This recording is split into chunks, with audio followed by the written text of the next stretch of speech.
The Ottoman Empire. A historical overview.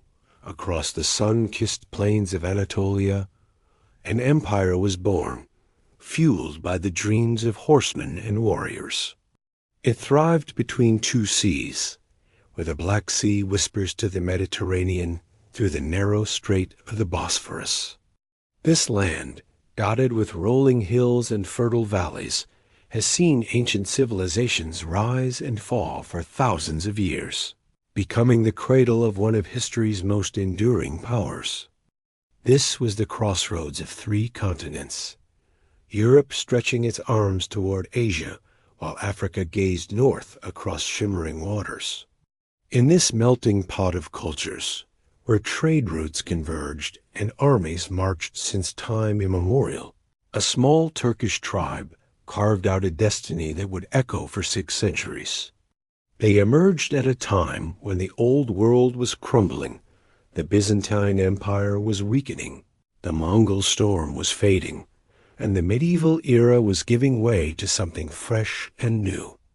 Starting from humble beginnings on the Byzantine frontier, they eventually raised shining domes over the conquered city of Constantinople. From a group of nomadic horsemen, they evolved into masters of a sophisticated state, soaking up knowledge from those they conquered. Their banners flew from the rocky shores of the Black Sea to the scorching sands of Arabia and all the way to the gates of Vienna. Merchants, scholars, poets, and architects followed in their wake, each adding colorful threads to the rich tapestry of the empire. The Ottomans built their power not just through conquest, but by blending cultures. They inherited Byzantine administration, Persian court culture, Arab religious scholarship, and the fierce martial traditions of the Central Asian steppes. In their hands, these diverse elements transformed into something special, neither fully Eastern nor Western, but a bridge connecting worlds. Their cities buzzed with the languages of many peoples. Their markets overflowed with goods from Venice to Samarkand, and their courts dazzled with intricate calligraphy and geometric designs. Here, sultans ruled as both sword and shadow, where East met West not only in battle, but in the marketplace of ideas. Different religions coexisted under the Ottoman Crescent. Christians, Jews, and Muslims lived side by side in an arrangement that was imperfect, yet remarkable for its time. The arts thrived in grand palaces, where miniaturists painted with the finest brushes and poets vied for the sultan's favor. The echoes of history lingered in the ancient stones of grand mosques, bustling bazaars, and marble hammams that still stand today. Their story is a mix of stunning military victories and crushing defeats, of wise rulers and corrupt courtiers, of groundbreaking innovations and stubborn traditionalism. It's a tale of an empire that expanded rapidly in its youth, stabilized in its prime, and gradually declined in its later years, following the arc that seems common to all great powers. From the sword of Osman to the reforms of Ataturk, the Ottoman saga spans epochs and continents. This is the story of an empire that shaped our modern world, its borders, conflicts, and cultures, an empire whose legacy continues to thrive long after its flags have fallen. You can see the Ottoman imprint in the cuisine of the Balkans, the architecture of Istanbul, the politics of the Middle East, and even on the map of our world today. The founding, 1299 to 1326. The tale of the Ottoman Empire kicks off in the late 13th century, a time when Anatolia, once the beating heart of Byzantine power, had turned into a patchwork of rival principalities. The once great Seljuk Sultanate of Rum was falling apart, struggling under internal issues and the wreckage left by Mongol invasions. The Mongol Ilkhanate had a loose grip on these lands, but their hold was shaky at best. In this chaos, opportunities were ripe for those daring enough to grab them. In the northwestern frontier of this crumbling Seljuk realm, where rugged mountains meet lush plains, Turkish tribal leaders known as Beys ruled the borderlands between Muslim and Christian territories. These frontier lords led bands of mounted warriors called Ghazis, men fueled by religious passion and the desire for loot and land. Among them was Ertugrul, the leader of a small nomadic Turkish tribe that had fled westward from Central Asia to escape the Mongol advance. For his loyalty to the Seljuk Sultan, Ertugrul was granted control of lands around Skut, close to Byzantine territory. Here, his people gradually shifted from wandering herders to settled farmers and frontier raiders. When Ertugrul passed away around 1281, his son, Osman I, took over this modest domain. Osman wasn't the richest or the most powerful among the frontier lords, but he had a spark that would turn his small inheritance into the foundation of an empire. Charismatic and politically savvy, he realized that success was about more than just military might. He forged alliances through marriage, welcomed skilled refugees from Mongol lands, and brought in Byzantine defectors to strengthen his growing state. Unlike some of his peers who raided indiscriminately, Osman showed relative tolerance toward Christian villagers who accepted his rule. This pragmatic approach helped shape the early Ottoman state. Christians who submitted peacefully were protected and taxed, while those who resisted faced Osman's rising army. Many local Greek, Armenian, and Turkish peasants preferred Ottoman rule over that of Byzantine landlords or other Turkish beys, finding Osman's tax policies less burdensome. This blend of military expansion and smart governance would become a key feature of Ottoman statecraft. Ottoman tradition tells a fascinating story about a dream Osman had early in his rise to power. This vision has become a key part of the empire's foundation myth. In his dream, Osman saw a massive tree sprouting from his own body, its branches and leaves stretching out to cover much of the known world. Under this tree's shade were majestic mountains, the Caucasus, the Atlas, the Taurus, and the Balkans. From the roots of this tree flowed 4 significant rivers: the Tigris, the Euphrates, the Nile, and the Danube. Ships sailed on these rivers, cities blossomed along their banks, and the crescent moon shone brightly over everything. When Osman shared this dream with Sheikh Edebali, a respected Sufi mystic whose daughter he wanted to marry, the holy man interpreted it as a divine promise of greatness. Whether this dream is historical fact or just a story, it served an important purpose. It gave divine approval to Ottoman rule and set up Osman's descendants as the rightful heirs to a mission from God. This dream would be called upon many times throughout Ottoman history to legitimize the dynasty's claim to lead the Islamic world. Osman's early conquests were small but clever. He took control of Byzantine castles and towns around Skut, slowly expanding his territory and drawing more warriors to his side. By 1299, Osman felt bold enough to declare his independence from the crumbling Seljuk Sultanate date that marks the traditional birth of the Ottoman state. His followers started calling themselves Osmanlis, or Ottomans, meaning those belonging to Osman. The early Ottoman realm was built around military needs. Ottoman society kept many aspects of its nomadic, Turkic roots while also picking up administrative practices from the Byzantines and Seljuks. The Ghazi warriors, who made up the backbone of Osman's armies, received land grants in newly conquered areas. This created a class of mounted soldiers ready to fight when called upon. Markets began to flourish around frontier fortresses, and a basic bureaucracy started to take shape. Religious institutions played a big role in solidifying Ottoman power.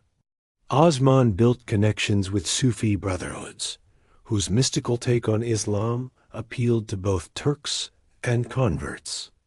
Dervish lodges set up in newly conquered areas became centers for spiritual and cultural blending, helping local populations fit into the Ottoman world. Islamic law laid the groundwork for governance, but it was applied with a flexible approach in those early days. As Byzantine power continued to fade, Osman's forces pushed deeper into imperial territory. In 1301, his army scored a victory against a Byzantine force at Baphias, taking control of most of Bithynia. This win showed that the Ottomans had transformed from simple raiders into a serious military power capable of taking on imperial armies in direct combat. Osman's son, Orhan, who had proven himself a skilled commander, led many of these later campaigns. Together, father and son systematically dismantled Byzantine strongholds in northwestern Anatolia, culminating in the long siege of Bursa, a wealthy Byzantine city that controlled key trade routes. Although Osman directed the early stages of this siege, he wouldn't live to see its end. In 1323 or 1324, while the siege of Bursa was still underway, Osman fell ill. Realizing his time was short, he called for his son Orhan and shared some important last words. According to Ottoman chronicles, he urged Orhan to treat his people with fairness, to spread the faith through strength, and to support those who seek knowledge. With the quiet dignity that defined his life, Osman passed away in his simple wooden home at Skut.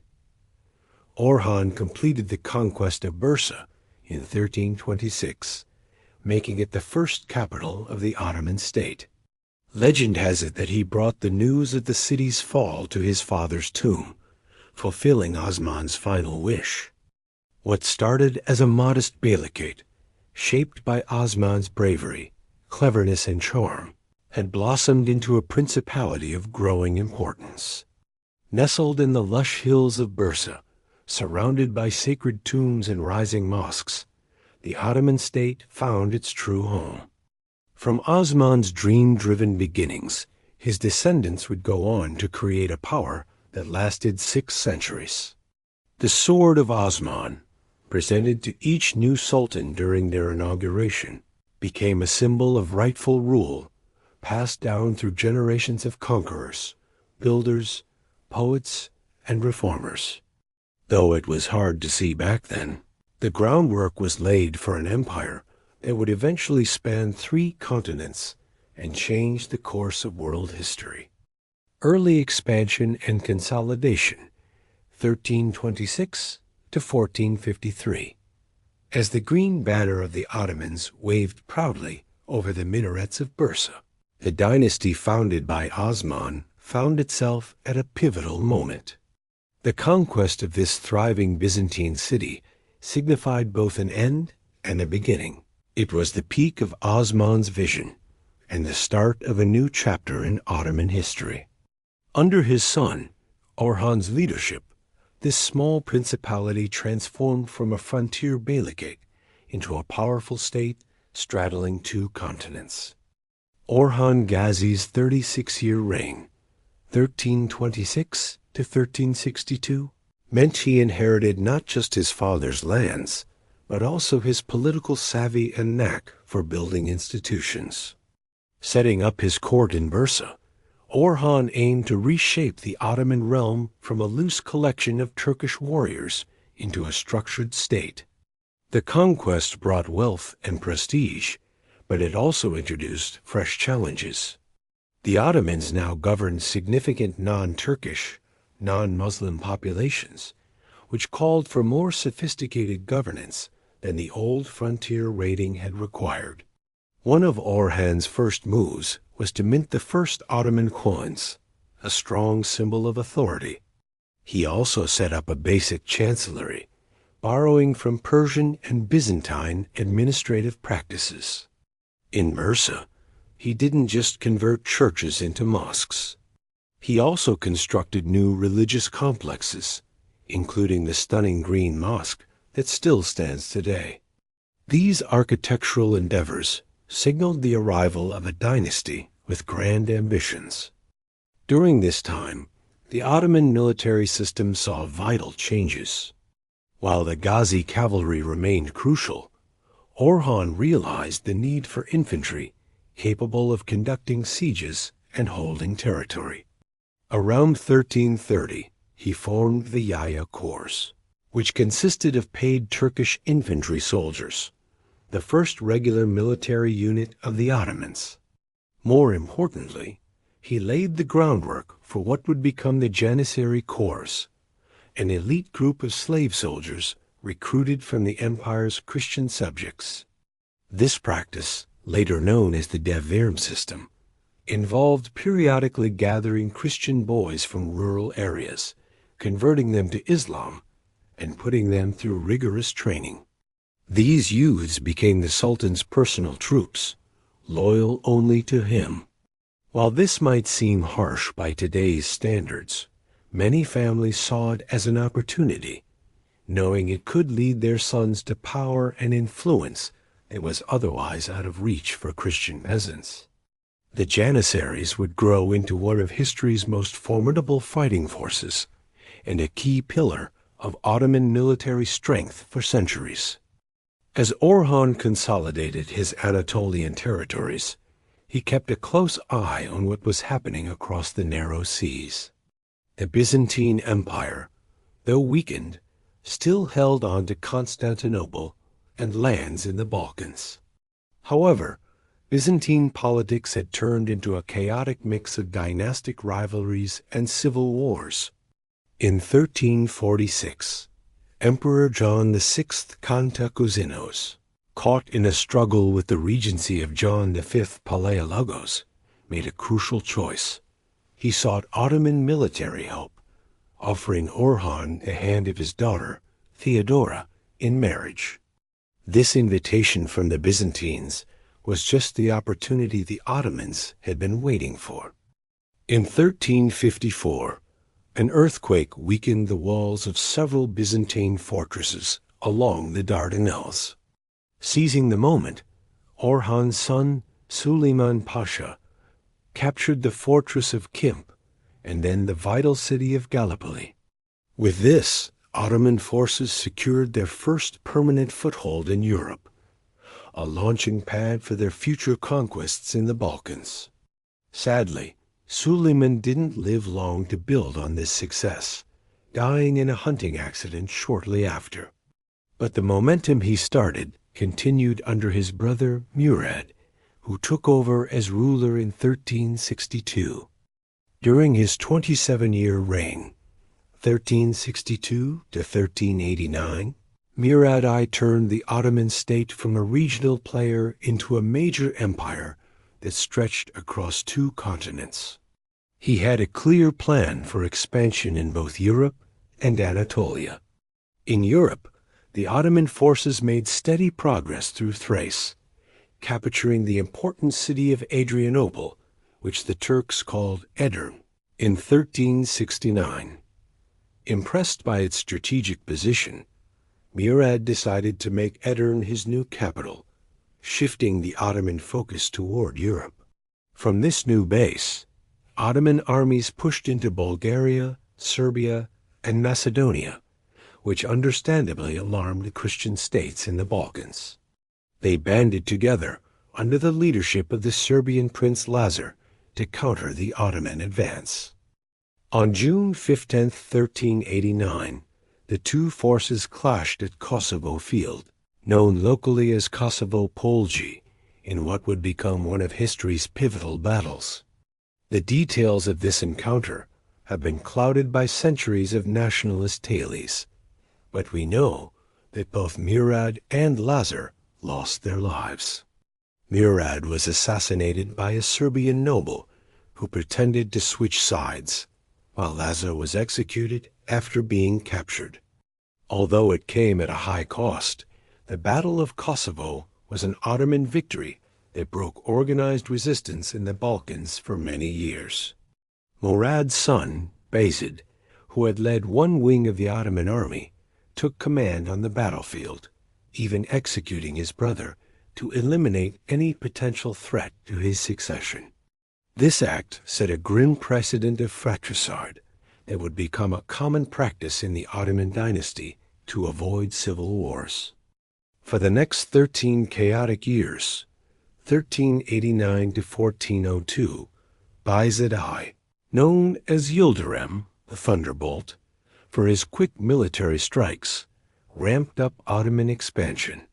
In the Balkans, he reduced Serbia and Bulgaria to vassal states and pushed into Wallachia and Bosnia. When a crusading army led by King Sigismund of Hungary, filled with French and German knights, marched to reclaim the Balkans for Christendom, Bayezid crushed them at the Battle of Nicopolis in 1396. Most of the captured knights faced execution, earning Bayezid a fearsome reputation in Western Europe. In Anatolia, Bayezid took a different approach than his predecessors, who had expanded cautiously through alliances and targeted campaigns against Byzantine territories.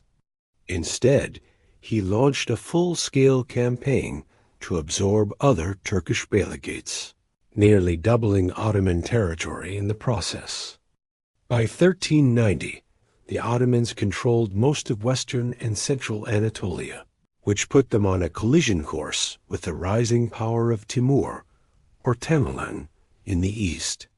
Bayezid's rapid conquests were matched by significant internal developments. He bolstered central authority, cutting back the power of frontier lords who had operated with relative independence.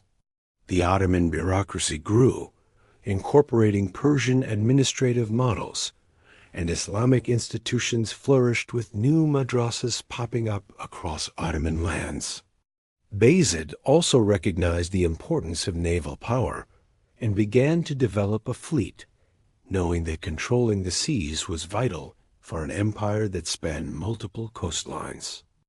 However, Bayezid's ambitions outstripped even his considerable military talents.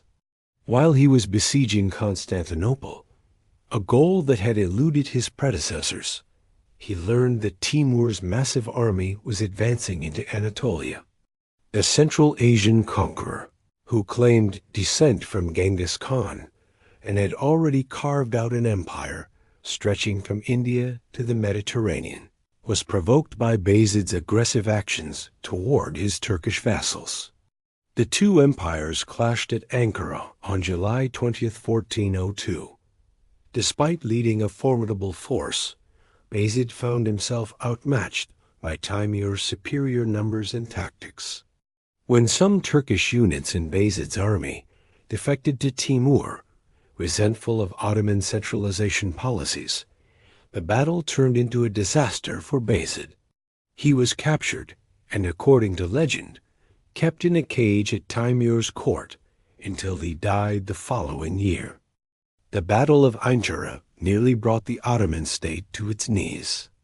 After the clash, Timur reinstated the Turkish beys that Bayezid had conquered, divided Ottoman Anatolia among Bayezid's sons, and put his own candidate in charge of the European territories.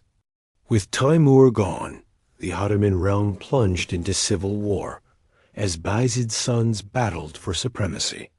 This chaotic time, known as the Interregnum or Fetret Divri, 1402 to 1413, threatened to undo a century of state-building efforts. Amidst this fratricidal struggle, Mehmed I, one of Bayezid's sons, eventually emerged as the victor.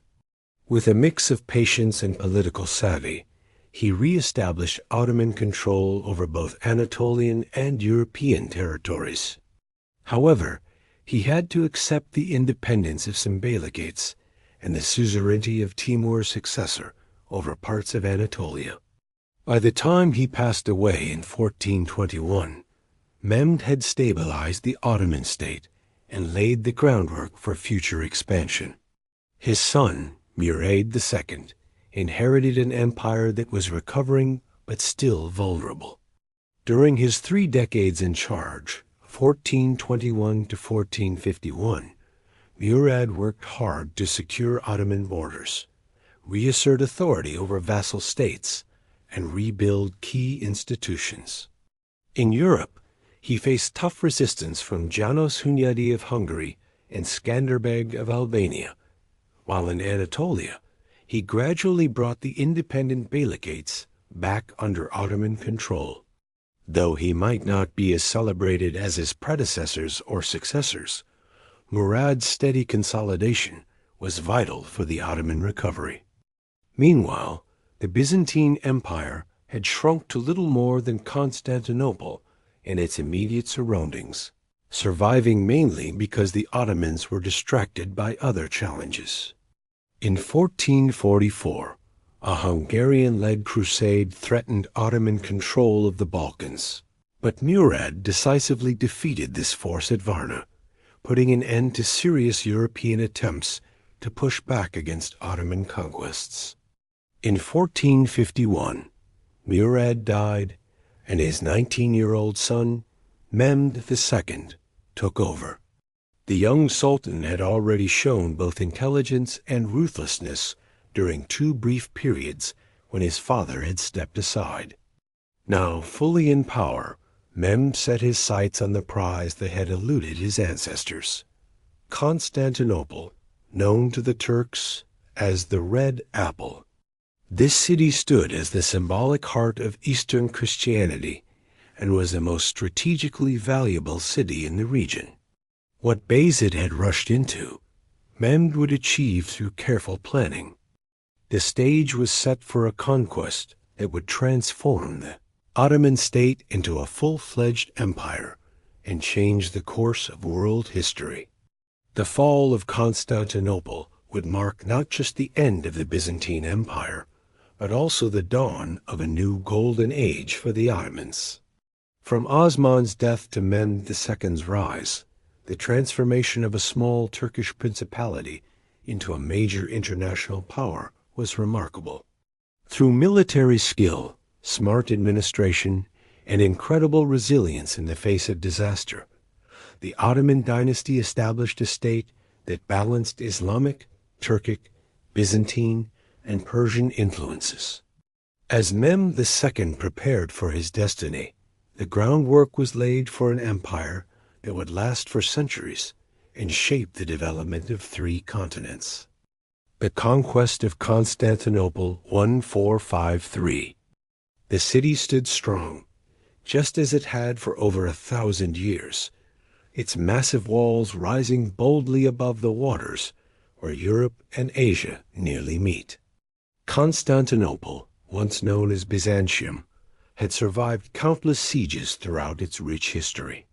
Founded by Constantine the Great in 330 CE as the eastern capital of the Roman Empire, it endured even when Rome itself fell. Through wars, plagues, crusades, and civil strife, this queen of cities held on, safeguarding the treasures of classical civilization within its grand libraries and majestic churches. But now, in the spring of 1453, Constantinople was about to face its toughest test yet. The last emperor of Byzantium, Constantine XI Palaiologos, found himself commanding a meager force of just 7,000 defenders to hold the sprawling walls that stretched for miles. His empire, once a vast realm spanning 3 continents, had shrunk down to little more than the city itself and a handful of scattered outposts.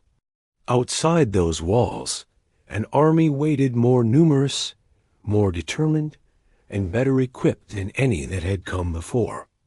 Mehmed II had taken the Ottoman throne for the second time in 1451, following the death of his father, Murad II. At just 19 years old, the young sultan had already tasted power during his father's brief retirement years earlier. Those who mistook his youth for weakness were in for a rude awakening. Mehmed was sharp, ambitious, and had a fierce will. Upon taking the throne, he made his intentions crystal clear. "What my ancestors tried to achieve with many campaigns," he declared, "I will accomplish with a single blow." Constantinople was his obsession, the ultimate prize that would elevate the Ottoman state into a true empire. He studied the city's defenses, pored over accounts of past failed sieges, and began meticulous preparations for conquest. In 1452, Mehmed ordered the construction of a massive fortress named Rumeli Hisari on the European side of the Bosphorus, directly across from the older Anatolian fortress of Anadolu Hisari. Together, these strongholds formed what Mehmed dubbed the throat cutter, a strategic choke point that could control all shipping through the strait. When a Venetian ship dared to defy the blockade, its crew was executed, and its captain was impaled, sending a clear message to anyone thinking about challenging the Ottoman grip. Inside Constantinople, Emperor Constantine watched these developments unfold with mounting concern. He sent out desperate pleas for help to Western Europe, even agreeing to unite the Orthodox and Catholic churches, a deeply unpopular move among his subjects who remembered the devastation wrought by the Fourth Crusade in 1204. Unfortunately, the response was lackluster. Petty rivalries, religious differences, and the growing might of the Ottomans discouraged any real intervention. In the end, only a few hundred professional soldiers arrived from Genoa and Venice, along with a brilliant Genoese engineer named Giovanni Giustiniani Longo, who took charge of bolstering the city's defenses. The Ottoman preparations were nothing short of impressive in scale and innovation. Mehmed gathered an army of about 80,000 men, including elite Janissary infantry, Anatolian Turkish cavalry, and auxiliaries from his European vassals. To breach Constantinople's legendary walls, he commissioned a Hungarian cannon maker named Urban to create siege artillery of unprecedented power. When the Byzantines couldn't meet Urban's salary demands, he offered his services to Mehmed, a decision that would change history. The result was a massive cannon capable of firing stone balls weighing up to 1,500 pounds, so large it needed 60 oxen to move it, and its thunderous blasts could be heard for miles. This basilica cannon was joined by dozens of smaller but still fearsome guns. Never before had such artillery been unleashed against medieval fortifications, which were designed for an earlier era of warfare. Meanwhile, the Ottoman navy effectively cut off the city from any maritime relief. Although the Byzantines had stretched a massive chain across the Golden Horn to block enemy ships from entering this natural harbor, Mehmed's fleet of over 120 vessels ensured that supplies couldn't reach the defenders by sea. On April 6, 1453, the Ottoman army took its position before Constantinople's formidable walls, and Mehmed sent his first and only offer to Constantine: surrender in exchange for the emperor's life and his people's safety. Constantine's reply was dignified yet resolute. He would not yield the city. The siege officially began the next day. For weeks, Ottoman cannons relentlessly battered the walls, particularly targeting the vulnerable land walls of the Theodosian section. Byzantine engineers worked tirelessly each night to repair the damage, filling breaches with stones, wood, barrels, and even earth mixed with fabric. Several Ottoman attempts to storm these weakened sections were met with fierce resistance and heavy losses, as the defenders fought with a desperation born of courage. Facing unexpectedly stubborn resistance, Mehmed knew he had to break the harbor chain to fully encircle the city. In one of history's boldest military maneuvers, he ordered his engineers to build a wooden track coated with animal fat. In a single night, dozens of Ottoman ships were hauled over land from the Bosphorus, across the Galata Peninsula, and lowered into the Golden Horn, behind the protective chain. When dawn broke on April 22nd, the Byzantine defenders were horrified to see Ottoman ships in waters they thought were secure. Despite this setback, the defense continued. A daring night attack by the Byzantines to set fire to the Ottoman ships in the Golden Horn failed, leading to the capture and execution of the brave sailors who attempted it. Ottoman assaults on the walls were repeatedly repelled, though at a steep cost of irreplaceable defenders. Both sides recognized that time was on the attacker's side. The Byzantines were running low on men, food, and hope. By late May, the walls had been significantly weakened by constant bombardment. Mehmed called a war council and announced his intention to launch a final all-out assault. Before the attack, he addressed his troops, promising them the traditional 3 days of unrestricted plunder that Islamic military law allowed after a conquest. To further motivate his men, he arranged his forces to encourage competition among different units, offering special rewards to those who would be the first to breach the city. As the final assault approached, the tension was palpable. The fate of Constantinople hung in the balance, and both sides were prepared for the inevitable clash that would determine the future of this storied city. Inside Constantinople, Constantine XI gathered his commanders for a final council, fully aware of what the next day would bring. The last Byzantine emperor spoke passionately about the city's legacy and the shared duty they all had to defend their Christian civilization. Afterward, he walked along the walls, encouraging his weary men before heading back to the grand church of Hagia Sophia for one last prayer service. In this desperate hour, Orthodox and Catholic clergy put aside their differences and prayed together for deliverance. The final assault kicked off in the early morning hours of May 29, 1453. Wave after wave of Ottoman troops charged the walls.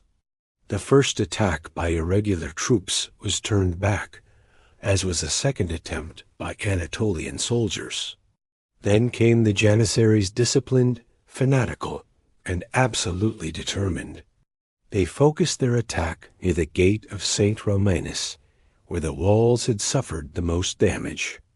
Amid this fierce fighting, Giovanni Giustiniani was seriously wounded. As the Genoese commander was carried away from the walls, confusion swept through the defenders.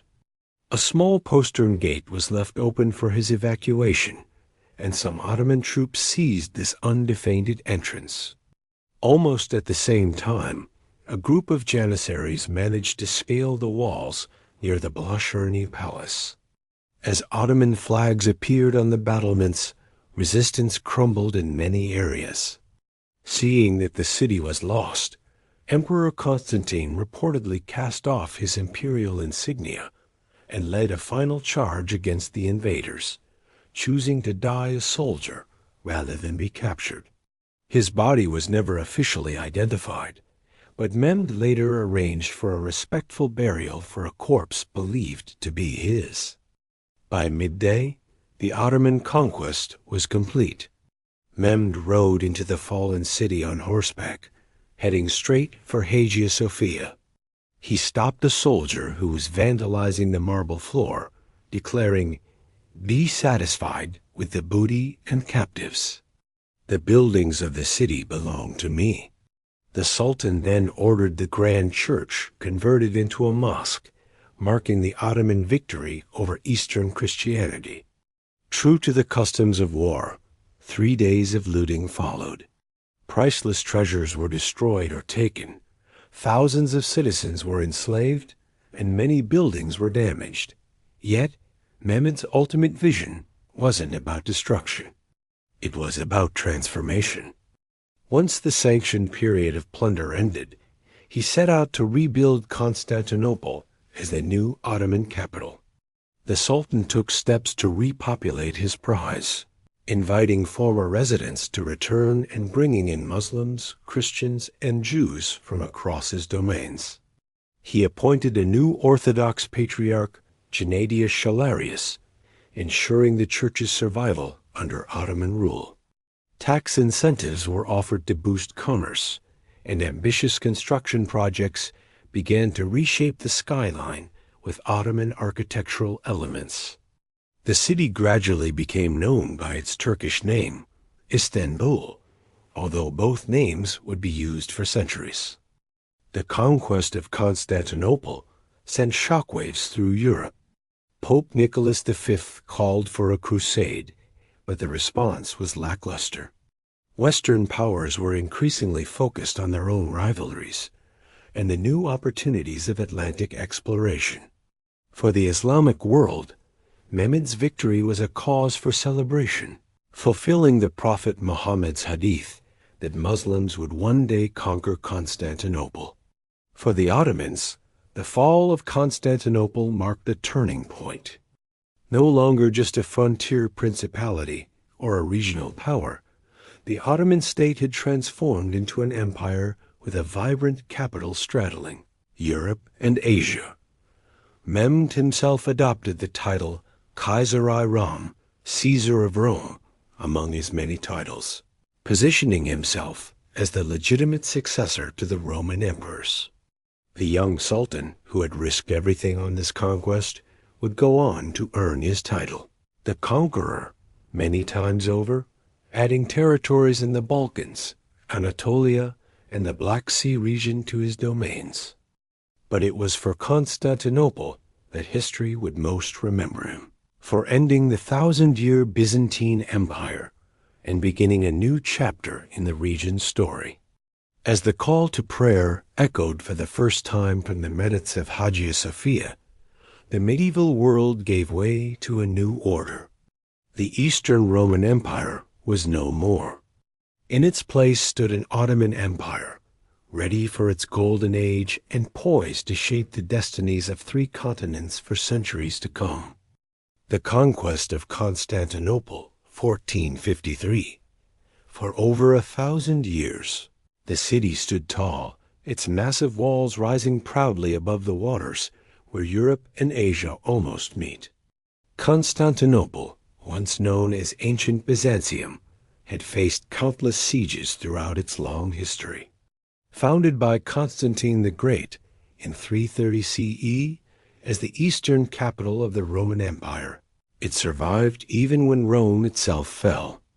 Through wars, plagues, crusades, and civil strife, this queen of cities held strong, safeguarding the treasures of classical civilization in its libraries and churches.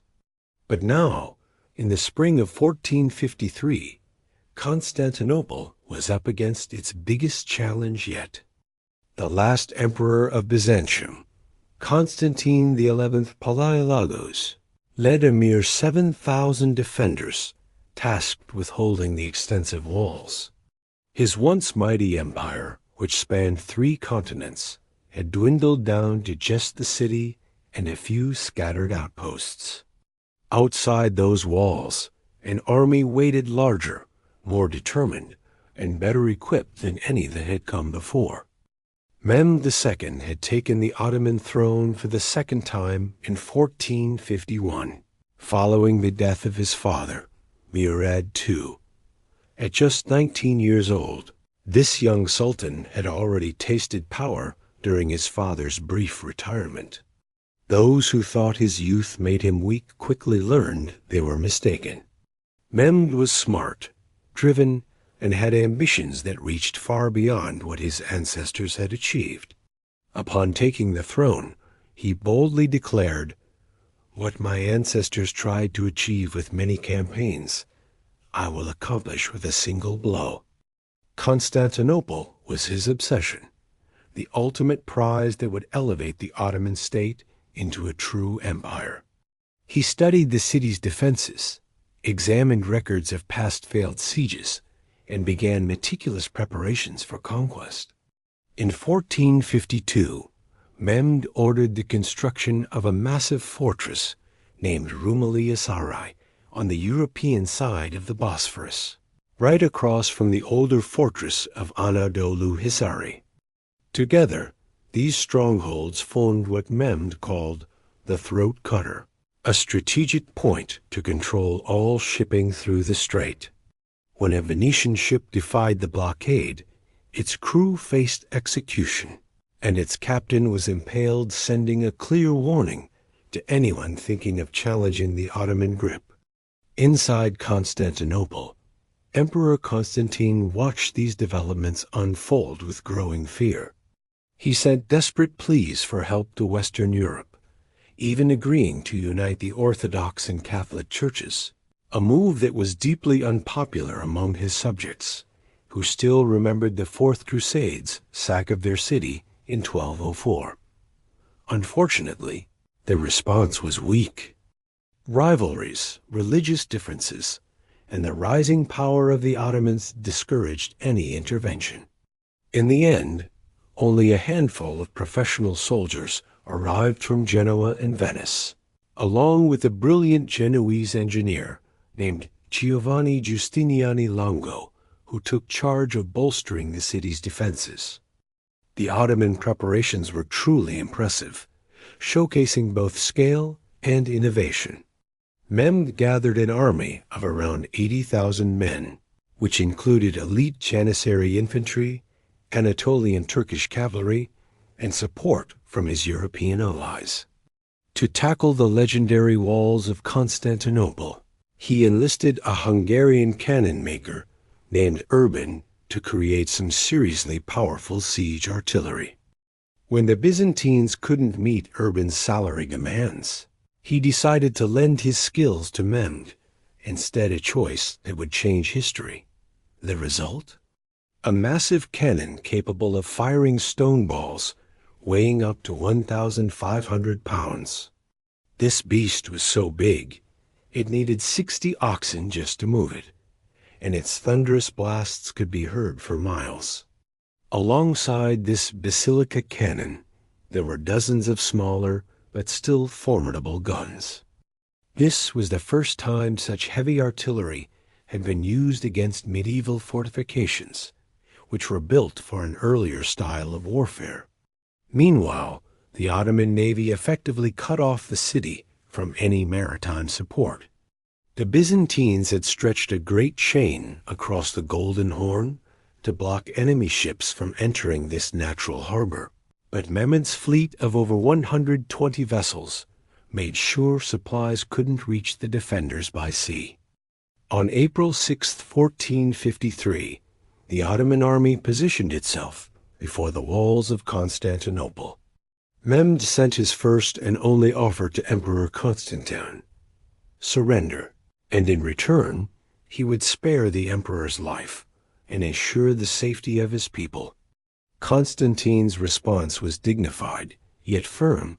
He would not give up the city. The siege kicked off the next day, and for weeks, Ottoman cannons relentlessly pounded the walls, especially the vulnerable land walls of the Theodosian section. Byzantine engineers worked tirelessly each night to patch up the damage, filling breaches with stones, wood, barrels, and even dirt mixed with fabric. Several attempts by the Ottomans to storm these weakened sections were met with fierce resistance, as the defenders fought with desperation and courage. But Mehmed, facing unexpectedly tough resistance, realized he needed to break the harbor chain to fully encircle the city. In a bold military move, he ordered his engineers to create a wooden track coated with animal fat. In just one night, dozens of Ottoman ships were dragged over land from the Bosphorus, across the Galata Peninsula, and lowered into the Golden Horn, slipping in behind the protective chain. When dawn broke on April 22nd, the Byzantine defenders were shocked to see Ottoman ships in waters they thought were safe. Despite this setback, the defense continued. A daring nighttime attack by the Byzantines to burn the Ottoman ships in the Golden Horn didn't go as planned, leading to the capture and execution of the brave sailors involved. Ottoman assaults on the walls kept coming, and while they were repeatedly repelled, it came at the cost of irreplaceable defenders. Both sides knew time was on the attacker's side, and the Byzantines were running low on men, food, and hope. By late May, the walls of Constantinople had taken a serious beating from the relentless bombardment. Mehmed gathered his top commanders for a war council and declared his plan to launch a final all-out assault. Before they charged in, he rallied his troops, promising them the traditional 3 days of unrestricted plunder that Islamic military law allowed after a conquest. To pump them up even more, he organized his forces in a way that would spark competition among different units, offering special rewards to the first ones to breach the city. Inside the city, Constantine XI was busy too.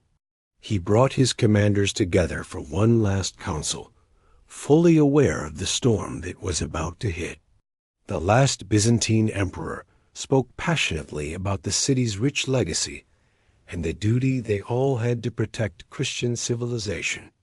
Afterward, he made his rounds along the walls, boosting the morale of his weary defenders before heading to the Grand Church of Hagia Sophia for a final prayer service.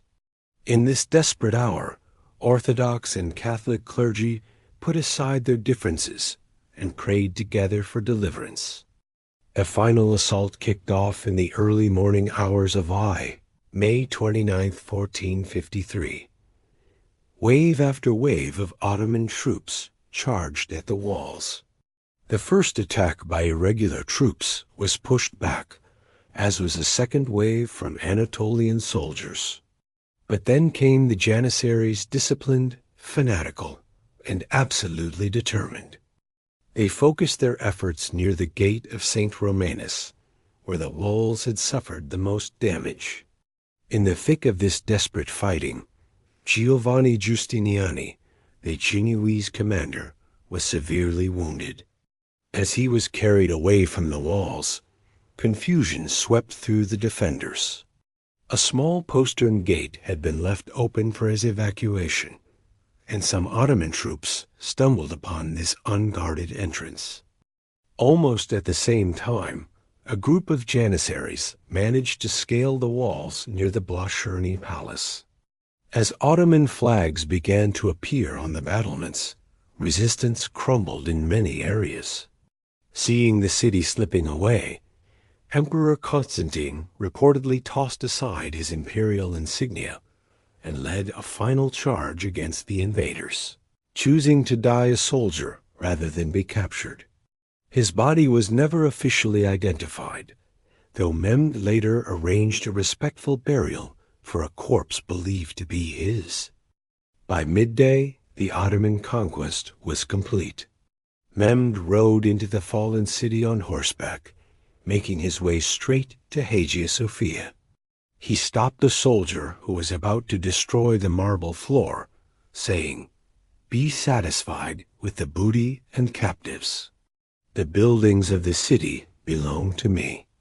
The Sultan then ordered the Grand Church to be converted into a mosque, marking the Ottoman victory over Eastern Christianity. True to the customs of war, 3 days of looting followed. Priceless treasures were either destroyed or carted away. Thousands of citizens were enslaved, and many buildings were damaged. Yet Mehmed's vision wasn't just about destruction. It was about transformation. Once the sanctioned plunder period wrapped up, he got to work rebuilding Constantinople as the new Ottoman capital. The Sultan took steps to repopulate his prize, inviting former residents to return and bringing in Muslims, Christians, and Jews from all over his domains. He appointed a new Orthodox patriarch, Gennadius Scholarius, ensuring the church's survival under Ottoman rule. Tax incentives were introduced to boost commerce, and ambitious construction projects began to reshape the skyline with Ottoman architectural flair. Over time, the city became known by its Turkish name, Istanbul, although both names would be used for centuries. The conquest of Constantinople sent shockwaves across Europe. Pope Nicholas V called for a crusade, but the response was pretty lukewarm. Western powers were too caught up in their own rivalries and the exciting opportunities of Atlantic exploration. For the Islamic world, Mehmed's victory was a cause for celebration, fulfilling the Prophet Muhammad's hadith that Muslims would one day conquer Constantinople. For the Ottomans, the fall of the city marked a turning point. No longer just a frontier principality or a regional player, the Ottoman state had transformed into a full-blown empire with a cosmopolitan capital straddling Europe and Asia. Mehmed himself took on the title Kaiser-i Rom, Caesar of Rome, among his many honorifics, positioning himself as the rightful successor to the Roman emperors. The young sultan who had staked everything on this conquest would go on to earn his title, the Conqueror, many times over, adding territories in the Balkans, Anatolia, and the Black Sea region to his realm. But it was for Constantinople that history would remember him most, for ending the 1,000-year Byzantine Empire and kicking off a new chapter in the region's story. As the call to prayer echoed for the first time from the minarets of Hagia Sophia, the medieval world gave way to a new order. The Eastern Roman Empire was gone, replaced by an Ottoman Empire ready to enter its golden age and shape the destinies of 3 continents for centuries to come. Governance and culture. At its peak, the Ottoman Empire was a sprawling territory that included a mix of ethnic groups, religious communities, and traditional cultures. Picture this: from the sun-soaked deserts of North Africa to the vast steppes of Crimea, and from the rugged mountains of the Balkans to the lush valleys of Mesopotamia, Ottoman rule connected lands with wildly different histories and people. So, how did one imperial system manage such a diverse crowd for centuries? The secret lies in the unique governance structures, social setups, and cultural vibes that shaped Ottoman civilization. At the core of Ottoman governance was a smart flexibility. Instead of slapping a one-size-fits-all administration on their vast lands, the Ottomans tailored their rule to fit local conditions, while keeping essential imperial institutions intact. This clever approach allowed them to bring new territories into the fold with minimal fuss, all while gradually asserting central authority in the provinces. The Sultan was the top dog in this system, embodying the state and holding what seemed like absolute power. His legitimacy came from various sources. He was the guardian of Islam's holy sites, the heir to Byzantine emperors, the protector of trade routes, and the head of the Ottoman dynasty, tracing its lineage back to Osman. But, in reality, the Sultan's authority was tempered by Islamic law, established customs, and the practical limits of communication and transportation in those pre-modern times. Beneath the Sultan, the imperial government functioned through specialized departments overseen by the imperial council, known as the Divan. The Grand Vizier, acting as the chief minister, coordinated governance and could represent the Sultan in most matters. Other high-ranking officials included viziers, treasurers, chancellors, and military commanders who regularly met to tackle state matters, sometimes with the Sultan quietly observing from behind a screened window. Most high officials rose through the devrim system, a periodic levy of Christian boys from rural areas in the Balkans and Anatolia. Converted to Islam and educated in palace schools, these recruits formed an elite group that owed their status directly to the Sultan, not to noble birth or tribal ties. This slave elite system helped avoid the rise of hereditary nobility, which had caused issues in many other Islamic states. The military was also set up to keep power in check. The Janissary Corps, made up of elite infantry recruited through the Devrim system, was the backbone of the empire's professional army. Their expertise with firearms made them a force to be reckoned with on the battlefield, and their presence in big cities helped protect the empire's interests. Meanwhile, provincial cavalry, backed by land grants from the Temur system, balanced out the Janissaries' influence while extending imperial authority into the countryside. The military also included artillery units, naval forces, and auxiliary troops, creating a formidable fighting force that dominated the Mediterranean world at its peak. Religious institutions played a crucial role in the empire's governance, too.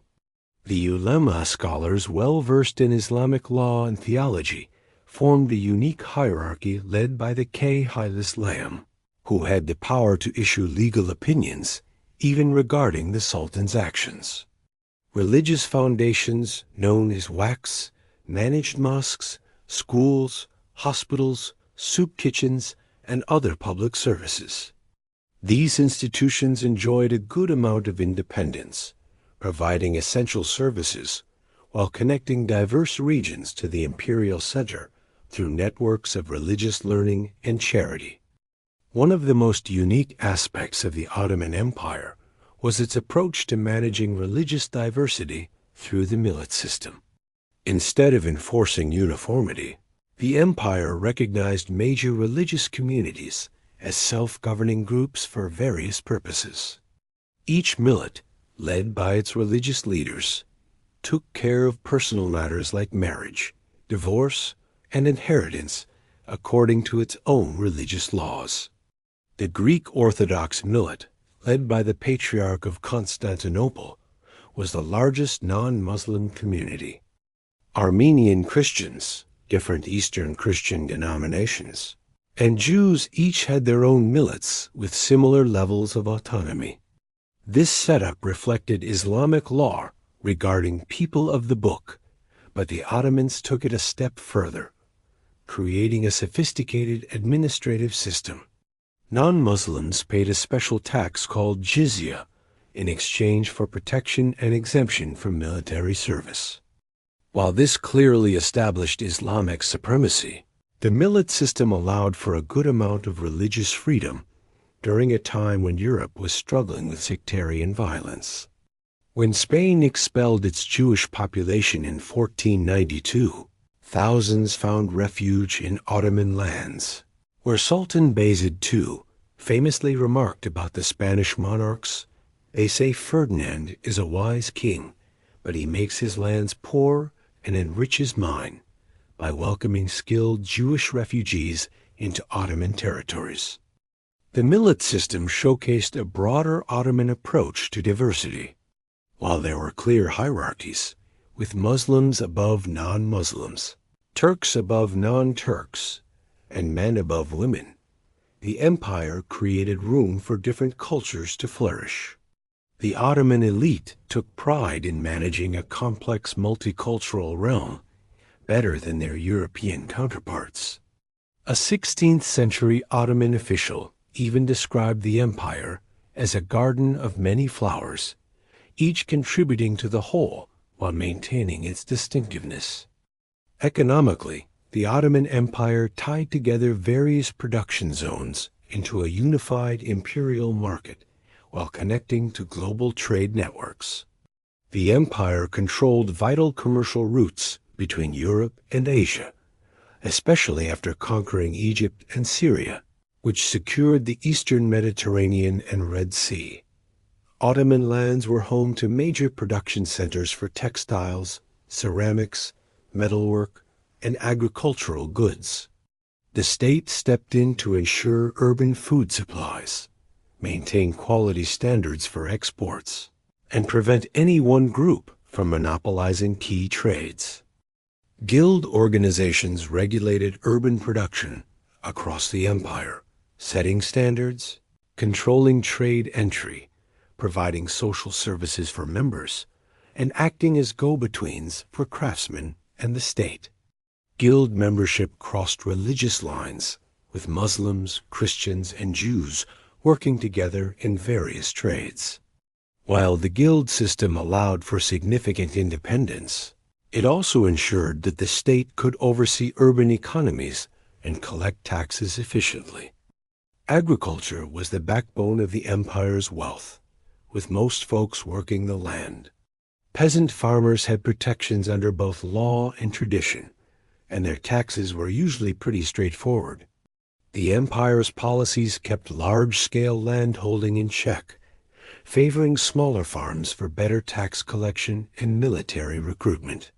State granaries played a vital role in stabilizing food prices, helping to avoid the worst impacts of food shortages and keeping cities calm. Trade networks crisscrossed the empire, with merchants from all walks of life forming connections across different regions and religions. Greeks and Armenians were key players in internal trade, while Turkish, Arab, and Persian merchants reached out to distant Muslim lands. Jewish communities often focused on international trade, keeping strong ties with their co-religionists in Europe and the Mediterranean. By the 16th century, Ottoman cities had turned into bustling centers for luxury goods from all over the world. This economic mix fueled a unique urban culture. Ottoman cities were designed around central hubs that combined mosques, markets, public baths, and schools. Neighborhoods often formed along religious lines, with each group clustering around its own places of worship. But commercial areas brought everyone together. Markets became hotspots for specific goods, think spices, textiles, and metalwork, creating vibrant commercial ecosystems. Istanbul, the capital, showcased this urban culture at its finest. After conquering Constantinople, Mehmed II transformed the once depopulated Byzantine city into a stunning Islamic capital while still honoring its Christian roots. Renamed Istanbul, though both names were used for ages, the city was centered around grand mosque complexes built by various sultans. The skyline, dotted with domes and minarets, contrasted beautifully with the ancient churches that continued to serve the Christian community. The Topkapi Palace, perched on the ancient Acropolis overlooking the meeting point of the Bosphorus, the Golden Horn, and the Sea of Marmara, was both the Sultan's home and the empire's administrative hub.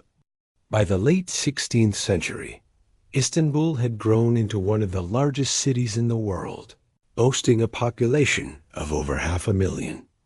This cosmopolitan city buzzed with people from across the empire and beyond, with dozens of languages echoing in its markets, from Italian to Persian, Greek to Arabic, and Slavic to Armenian. Each community added to the city's rich cultural tapestry while adapting to the Ottoman way of life, creating a unique urban identity that went beyond individual ethnic backgrounds. The material culture of Ottoman cities reflected this vibrant mix. Architecture blended Byzantine styles with Islamic decorative traditions and Ottoman innovations. Textiles featured designs from Persian, Chinese, Italian, and local influences. Iznik ceramics showcased Chinese-inspired patterns crafted using techniques developed in response to European porcelain. Ottoman cuisine brought together flavors from Central Asia, Persia, Arabia, and the Balkans, resulting in a distinctively diverse culinary landscape.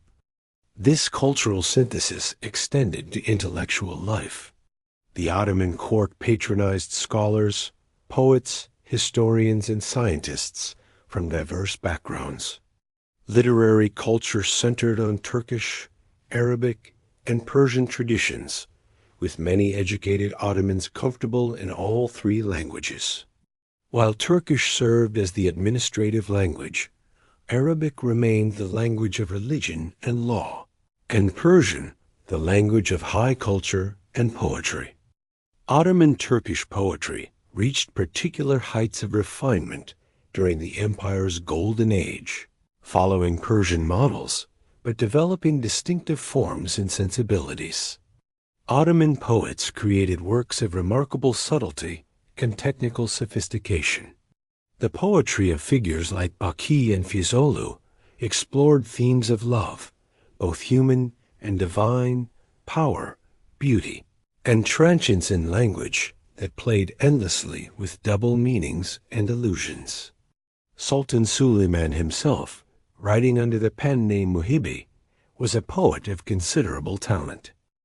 Historical writing really took off under the Ottoman Empire, with court historians busy documenting all the amazing things the Ottomans achieved. These writings weren't just dry facts. They mixed storytelling with moral lessons, showcasing Ottoman victories as signs of divine blessing, while also learning from their failures.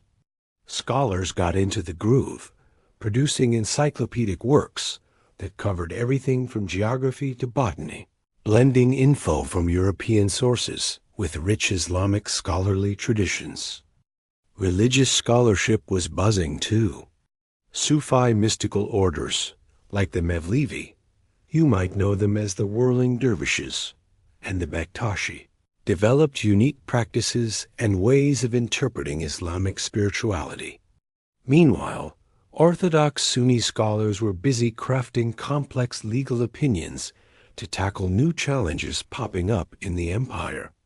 This blend of mystical and legalistic views created a lively religious scene that welcomed both popular beliefs and serious intellectual thought. When it comes to science and medicine, the Ottomans built on the incredible achievements of the earlier Islamic Golden Age. They set up astronomical observatories that made significant contributions, producing star catalogs and planetary tables that were super accurate. Medical knowledge was a mix of traditional Islamic practices, rooted in Greek sources, along with hands-on observations and techniques from various cultures. Ottoman surgeons even developed specialized procedures for eye surgeries, treating fractures and other medical conditions, with illustrated texts showcasing their advanced understanding of anatomy. The visual arts took on a unique flavor too, influenced by Islamic rules against figural representation in religious settings. Calligraphy became the top art form, with masters crafting styles of incredible grace and complexity for transcribing Quranic verses and poetry. Geometric and floral designs reached new heights in architectural decoration, manuscript illumination, and textile patterns. While figural art was avoided in religious contexts, Ottoman miniature painting thrived in historical manuscripts, scientific works, and literary texts, depicting everything from court ceremonies to city views with amazing detail. Music was another big part of Ottoman culture, with military bands, Sufi ceremonies, court entertainment, and popular festivities all playing a role. A sophisticated system of musical modes, or makams, developed, capable of expressing a range of emotions and drawing from Arab, Persian, Byzantine, and Turkish influences. Instruments like the ney, tanbur, and kadam created the signature sound of Ottoman classical music, passed down orally from master to student. Daily life for regular Ottomans varied widely based on where they lived, their religion, job, and social status. For many, life revolved around the agricultural seasons and religious calendars. Muslim, Christian, and Jewish communities each had their own holy days and life rituals, but public spaces often brought everyone together. The public bath, or hammam, was a social hub, along with markets, coffee houses, and gardens. Speaking of coffee, it became a huge part of Ottoman social life in the 16th century. Brought over from Yemen, coffee quickly became the go-to drink, leading to the rise of coffee houses in major cities. These places were not just for sipping coffee. They served as spots for exchanging information, literary discussions, political debates, and entertainment. They were so important that authorities sometimes shut them down during unrest, fearing they could spark dissent. Family life typically revolved around the household, which often included extended family and, in wealthier homes, servants or slaves. Marriage customs varied by religion and region, but most households operated under a patriarchal system. Women's experiences could differ greatly depending on their class and location. Elite women often had significant influence through family ties and economic activities, while peasant women worked alongside men in farming. Even though gender segregation was common in public, women maintained vibrant social networks within their appropriate contexts. Entertainment was lively, featuring shadow puppet theaters with satirical tales, public storytellers sharing epic stories, and sporting events like oil wrestling and archery competitions. Religious festivals brought communities together for parades, feasts, and celebrations. Sultans held grand public ceremonies for circumcisions, weddings, and military victories, handing out food and gifts to win the hearts of the people. Education paths varied for different social groups. Most kids got basic religious instruction in neighborhood schools, attached to mosques, churches, or synagogues. Advanced education for Muslims happened in madrasas, focusing on Islamic law, theology, logic, and literature. The palace school trained future leaders and military figures. While formal education was mainly for boys, informal learning at home helped girls gain practical skills and cultural knowledge suited to their roles. The Ottoman legal system cleverly balanced religious law with imperial legislation. Sharia courts, run by Qadis judges, took care of most civil and criminal matters for Muslims. Non-Muslims had the option to bring their cases to their own religious courts or to Ottoman courts, whichever they preferred. The Sultan had the power to issue qanun, which are secular laws that helped the empire deal with situations not covered by religious rules. This mix of religious and secular systems gave the empire both flexibility and legitimacy. By the mid-16th century, this intricate social, political, and cultural system had really come into its own. The Ottoman Empire had built governance structures that could manage incredible diversity while keeping imperial unity intact. Its cultural achievements showcased a blend of various traditions, along with unique contributions across many fields. While challenges would pop up in the following centuries, the groundwork laid during this time of Ottoman civilization proved to be quite resilient, influencing life throughout the Eastern Mediterranean for generations. The strengths of this system were impressive. It adapted to include diverse peoples, balanced central authority with local autonomy, combined religious legitimacy with practical governance, and embraced cultural exchange and innovation within established frameworks. However, these strengths also had their potential downsides. The delicate balance between competing power centers could easily be upset by weak leadership. The compromises made between religious ideals and practical needs sometimes created tensions that could be exploited by purists. Plus, the vastness of the empire made it tough to maintain consistent control as technologies and economic patterns changed. As the 16th century came to a close, the Ottoman Empire stood at its peak, sophisticated, cosmopolitan civilization stretching across 3 continents. Its cultural and institutional achievements would leave a lasting mark in regions from the Balkans to Arabia, North Africa to the Caucasus, even as new challenges arose in the centuries that followed. The fundamental patterns of governance and culture established during this golden age would continue to shape the lives of millions and influence the development of future states into the modern era. Decline and struggle, 1600 to 1800s. When Suleiman the Magnificent passed away in 1566, the Ottoman Empire was arguably the most powerful state in the world. Its land spanned 3 continents, its armies were unmatched, and its culture was thriving.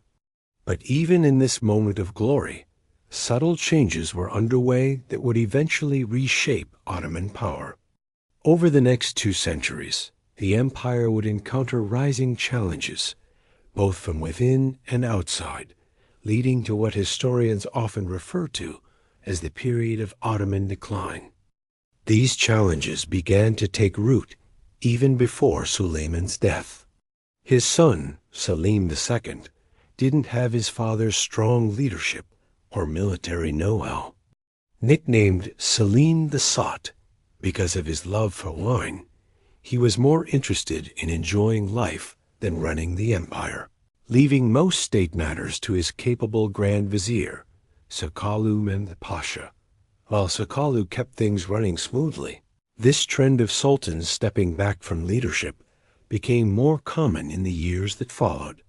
The Ottoman succession system was always risky.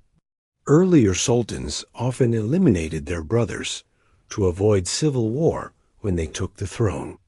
After Selim II's relatively peaceful rise, this harsh practice shifted to keeping princes confined in the palace instead of sending them out to govern provinces.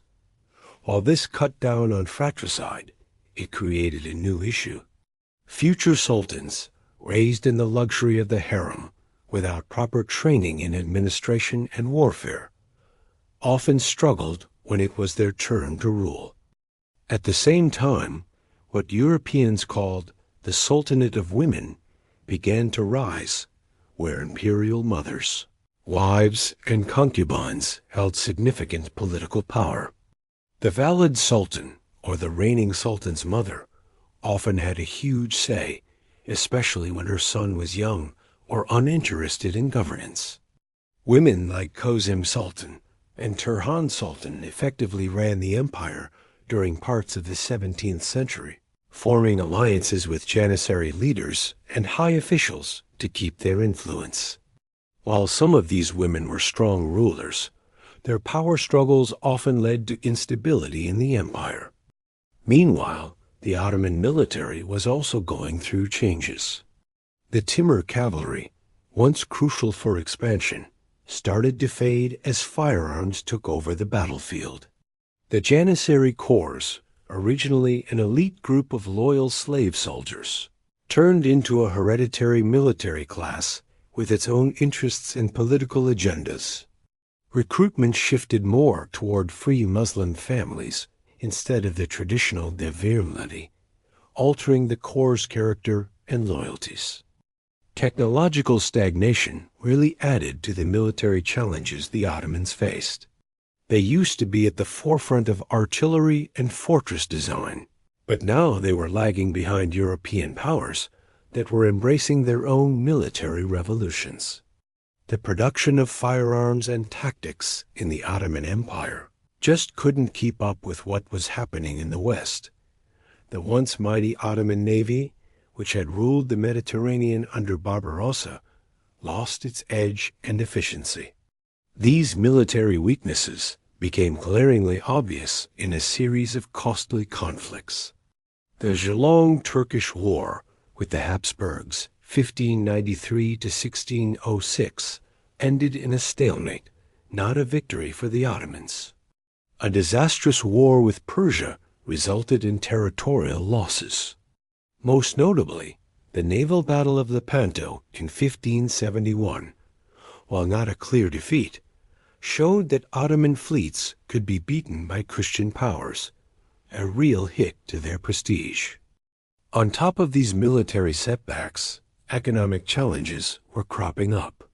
The price revolution of the 16th century, partly driven by American silver flooding into global markets through European trade, caused serious inflation across Ottoman lands. Keeping traditional price controls became a real struggle.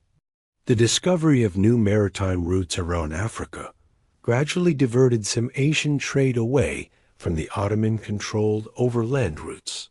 The land system also faced tough changes. The timur system, which had given land rights to cavalry soldiers, shifted to tax farming, where the right to collect taxes was auctioned off to the highest bidder. While this initially boosted revenue for the central treasury, it led to some pretty messy outcomes. Tax farmers, eager to maximize their profits during their short terms, often squeezed peasants too hard, hurting agricultural productivity and causing rural flight. Corruption became a common issue in this environment.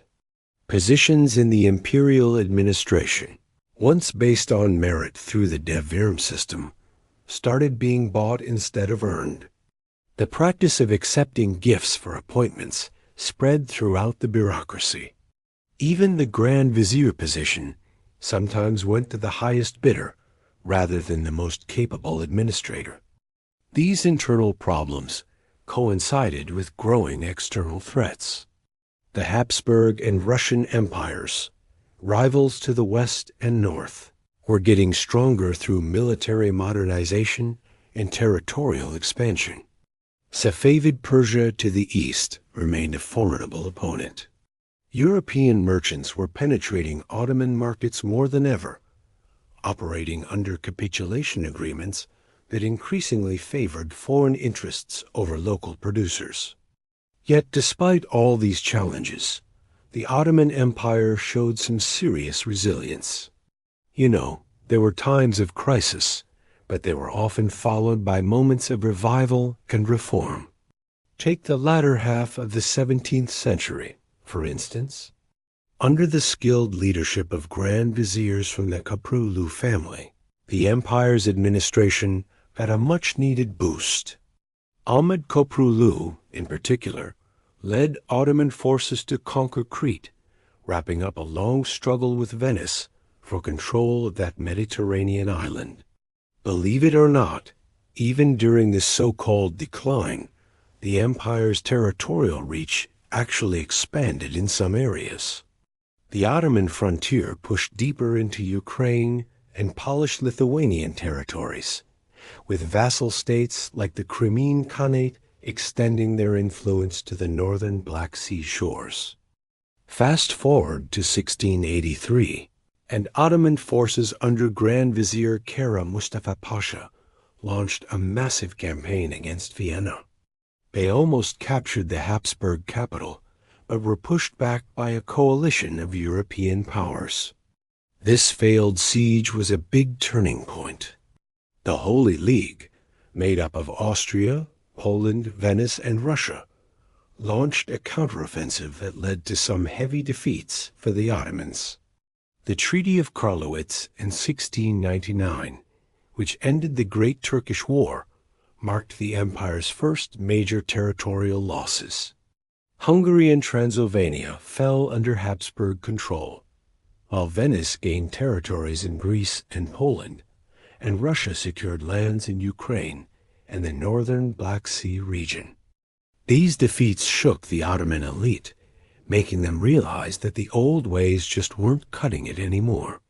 The early 18th century saw the first real attempts at military and administrative reform, inspired by European models. During the Tulip era, under Sultan Ahmed III and his Grand Vizier Ibrahim Pasha, the empire opened its first printing press publishing in Turkish, set up new military training programs, and sent the first Ottoman ambassadors to European capitals to learn Western techniques. These early reform efforts had mixed results, though. There were conservative reactions, especially from religious scholars and Janissary Corps members whose privileges were threatened, often leading to a reversal of these innovations. The Janissary Rebellion of 1730, for example, overthrew Ahmad III and put an end to the Tulip-era reforms. This cycle of reform attempts, followed by conservative backlash, would define much of the 18th century, leading to a somewhat inconsistent modernization process. As the geopolitical landscape shifted, things became even trickier. Russian power surged under Catherine the Great, putting direct pressure on Ottoman territories around the Black Sea. The disastrous Russo-Turkish War of 1768 to 1774 ended with the Treaty of Kukuk-Kinarka, which gave Russia access to the Black Sea, ceded territory in Crimea, and allowed Russian ships to pass through the Bosphorus and Dardanelles. Most worryingly, this treaty also granted Russia the right to protect Orthodox Christians in Ottoman lands, setting the stage for future interventions. Equally concerning was the rise of nationalist feelings among the empire's various peoples, especially in the Balkans. Cultural revivals in Greece, Serbia, and Bulgaria, fueled by Enlightenment ideas from Europe, started to challenge Ottoman authority more and more. The French Revolution really kicked things up a notch, spreading ideas of nationalism and popular sovereignty that undermined the traditional imperial legitimacy rooted in dynastic and religious authority. Sultan Selim III, who ruled from 1789 to 1807, saw these growing threats and launched the most ambitious reform effort yet. His Nizam-Sedded New Order aimed to build a modern military force trained and equipped like those in Europe, revamp the tax system, and improve provincial administration. While he made some strides, Selim ran into a conservative coalition of janissaries, religious scholars, and traditional elites who viewed his reforms as a threat to their privileges and Islamic customs. In 1807, a janissary revolt ousted Selim and nearly put an end to the reform movement altogether. The biggest challenge to central Ottoman authority came from regional warlords who took advantage of the empire's weaknesses to create semi-independent fiefdoms. In Egypt, an Albanian officer named Mehmed Ali Pasha rose to power after the French occupation under Napoleon. While he nominally acknowledged the Sultan's authority, Mehmed Ali built a modern army and navy, boosted Egypt's economy, and ultimately posed a threat to the Ottoman heartland itself. Similar strong governors popped up in other provinces, like Ali Pasha of Yanina in Greece and Amr al-Jazzar in Palestine. By the early 19th century, the Ottoman Empire was facing serious threats on multiple fronts. Military defeats continued to chip away at its territory and prestige. The Greek War of Independence, starting in 1821, gained traction from European powers sympathetic to the Greek cause and hostile to Ottoman rule. Russian forces repeatedly defeated Ottoman armies, getting alarmingly close to Istanbul in 1829. Mehmed Ali's Egyptian forces even occupied Syria and posed a threat to Anatolia in the 1830s. European diplomats began calling the declining Ottoman state the sick man of Europe, debating how its territories might be divided as its collapse seemed imminent. Yet, even with all the doom and gloom, the empire somehow managed to stick around for another century. How did that happen? It was a mix of smart internal reforms, savvy diplomacy that played rival European powers against each other, and the incredible determination of its people and territories. The period from the late 16th to the early 19th centuries isn't just about decline. It's really a story of how Ottoman power evolved. Sure, The empire lost its military edge, but it showed some serious adaptability to new geopolitical realities. The Ottoman state transformed from an aggressive, expanding empire into a more defensive, multi-ethnic polity focused on holding its lands together against outside threats and internal pressures. This transformation wasn't easy, though. Military defeats meant losing territory and huge population displacements as Muslims fled from advancing Christian forces. Economic struggles made life tougher for many, and political instability made good governance a real challenge. Still, through all these tough times, the core Ottoman imperial system proved surprisingly resilient. The basic governance structures, like the millet system that allowed religious communities some autonomy, and the cultural patterns from its golden age, managed to stick around, adapting rather than completely collapsing. The usual story of Ottoman decline, which suggests an inevitable fall, doesn't really capture the full picture. A more accurate view shows an empire facing unprecedented challenges from a rapidly changing world. The military revolution in Europe, shifts in global trade, the rise of nationalist ideas, and the upcoming industrial revolution that would soon shake up global power dynamics. The fact that the Ottoman Empire survived these hurdles when many other states crumbled speaks volumes about the strength of the foundations laid during its early days. As the 19th century kicked off, the Ottoman Empire found itself at yet another crossroads. Old ways clearly weren't cutting it anymore, but the road ahead was still uncertain. The next chapter in Ottoman history would be marked by bold efforts at modernization and reform, transforming the empire in ways its founders could never have imagined. Whether these changes would save the Ottoman state or speed up its decline remained to be seen. The 19th century, sick man of Europe. As the 19th century kicked off, the Ottoman Empire found itself in a tough spot. Its armies, once feared across Europe, had faced one defeat after another.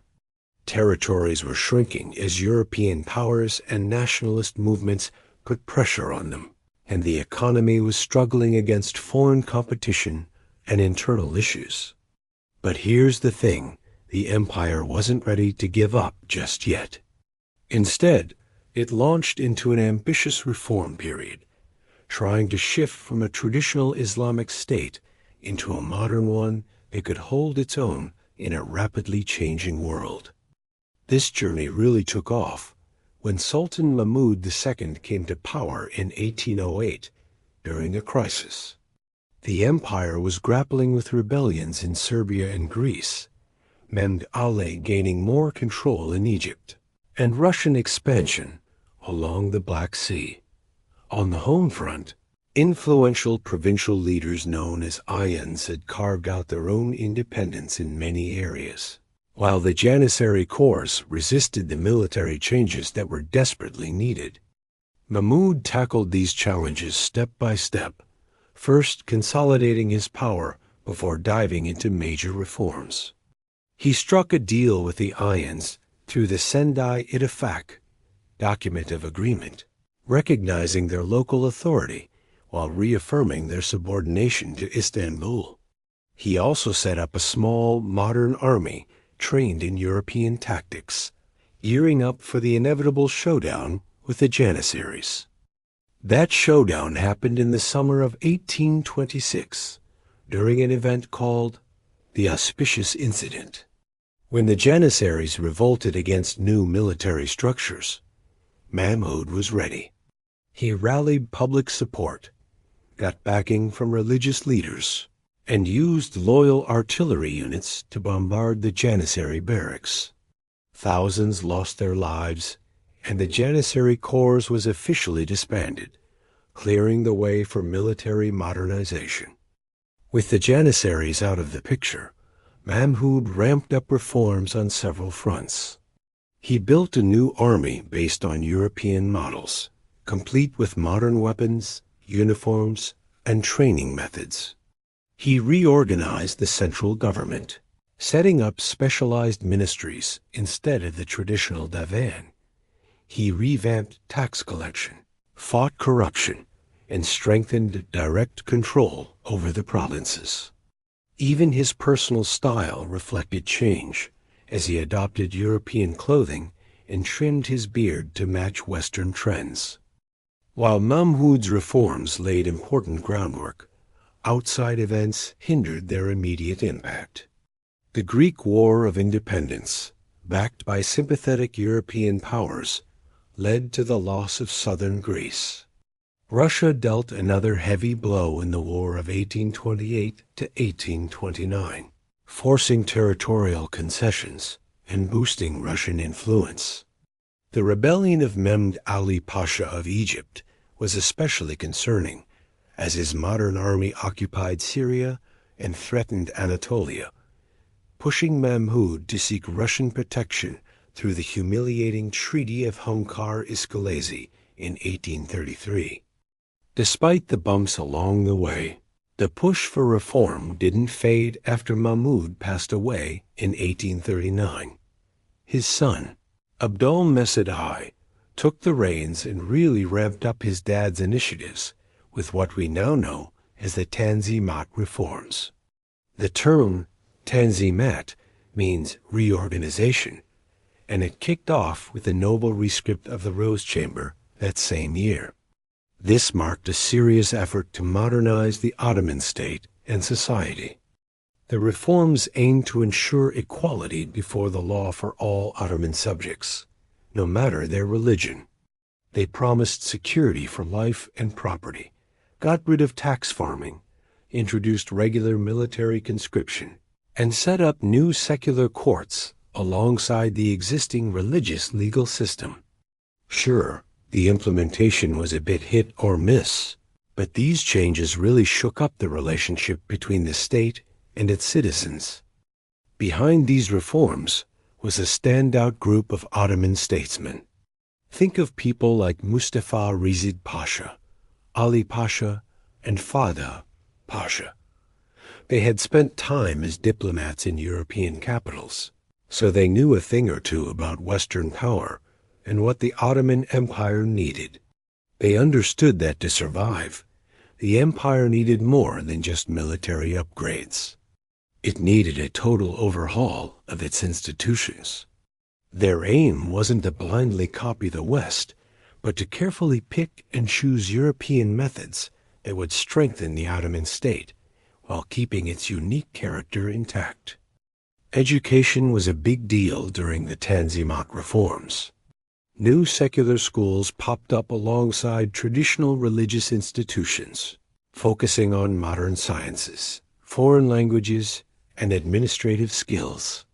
The School of Civil Administration was set up to train bureaucrats, while medical and engineering schools produced specialists crucial for modernization. Eventually, a new Western-style university called the Darul Fun came into being. These educational reforms helped create a fresh class of Ottomans who felt at home with both Islamic and European ideas. The legal system also saw some significant changes. New commercial and criminal codes, inspired by European models, were introduced alongside traditional Islamic law. Mixed courts were established to handle cases involving foreign nationals. The judicial reforms reached a peak in the late Tanzimat era with the introduction of the Mezhel in 1876, which codified Islamic civil law and blended traditional legal principles with modern ones. Communication infrastructure took off as well. Telegraph lines connected far-flung provinces to the capital, making central control much more direct.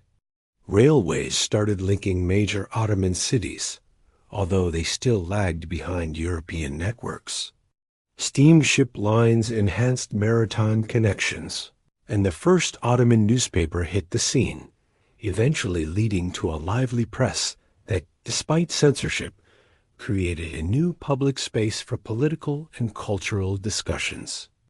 The Tanzimat period also brought some notable shifts in foreign relations. The Crimean War in the mid-1850s turned the empire's fortunes around when Britain and France teamed up with the Ottomans against Russian expansion.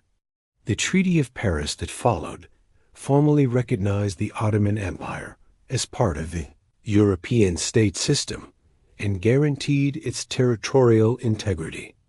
This diplomatic win was followed by the Reform Edict of 1856, which reaffirmed and even expanded the equality of all Ottoman subjects, regardless of their religion. Yet these reforms stirred up some serious tensions within Ottoman society. Traditional religious scholars and conservatives were pretty wary of the westernizing changes, seeing them as a sellout to Christian powers and a departure from Islamic values.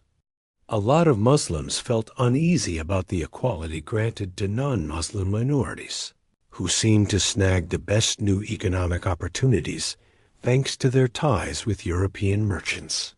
For many folks in the provinces, reforms felt more like a heavier tax burden and conscription rather than genuine improvements to their daily lives.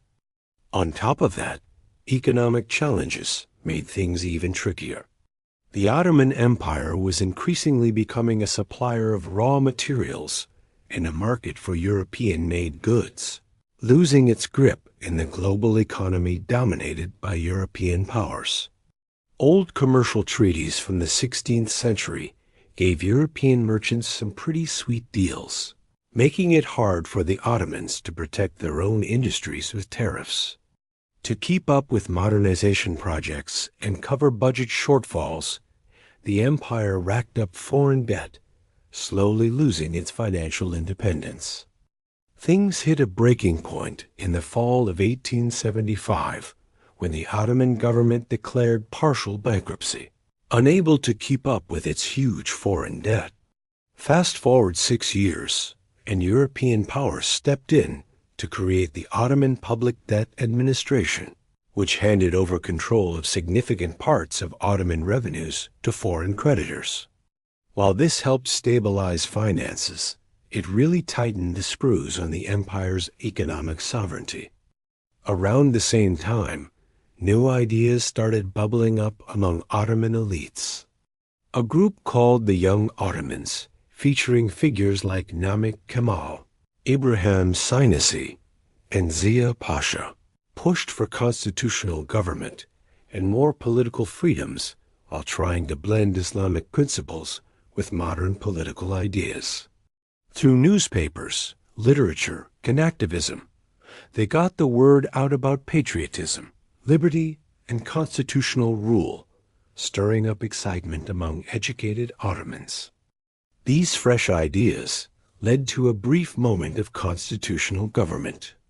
Amid ongoing crises in the Balkans and pressure from reformists, the new Sultan, Abdul Hamid II, introduced the first Ottoman constitution in December 1876, which set up a parliament with representatives from across the empire.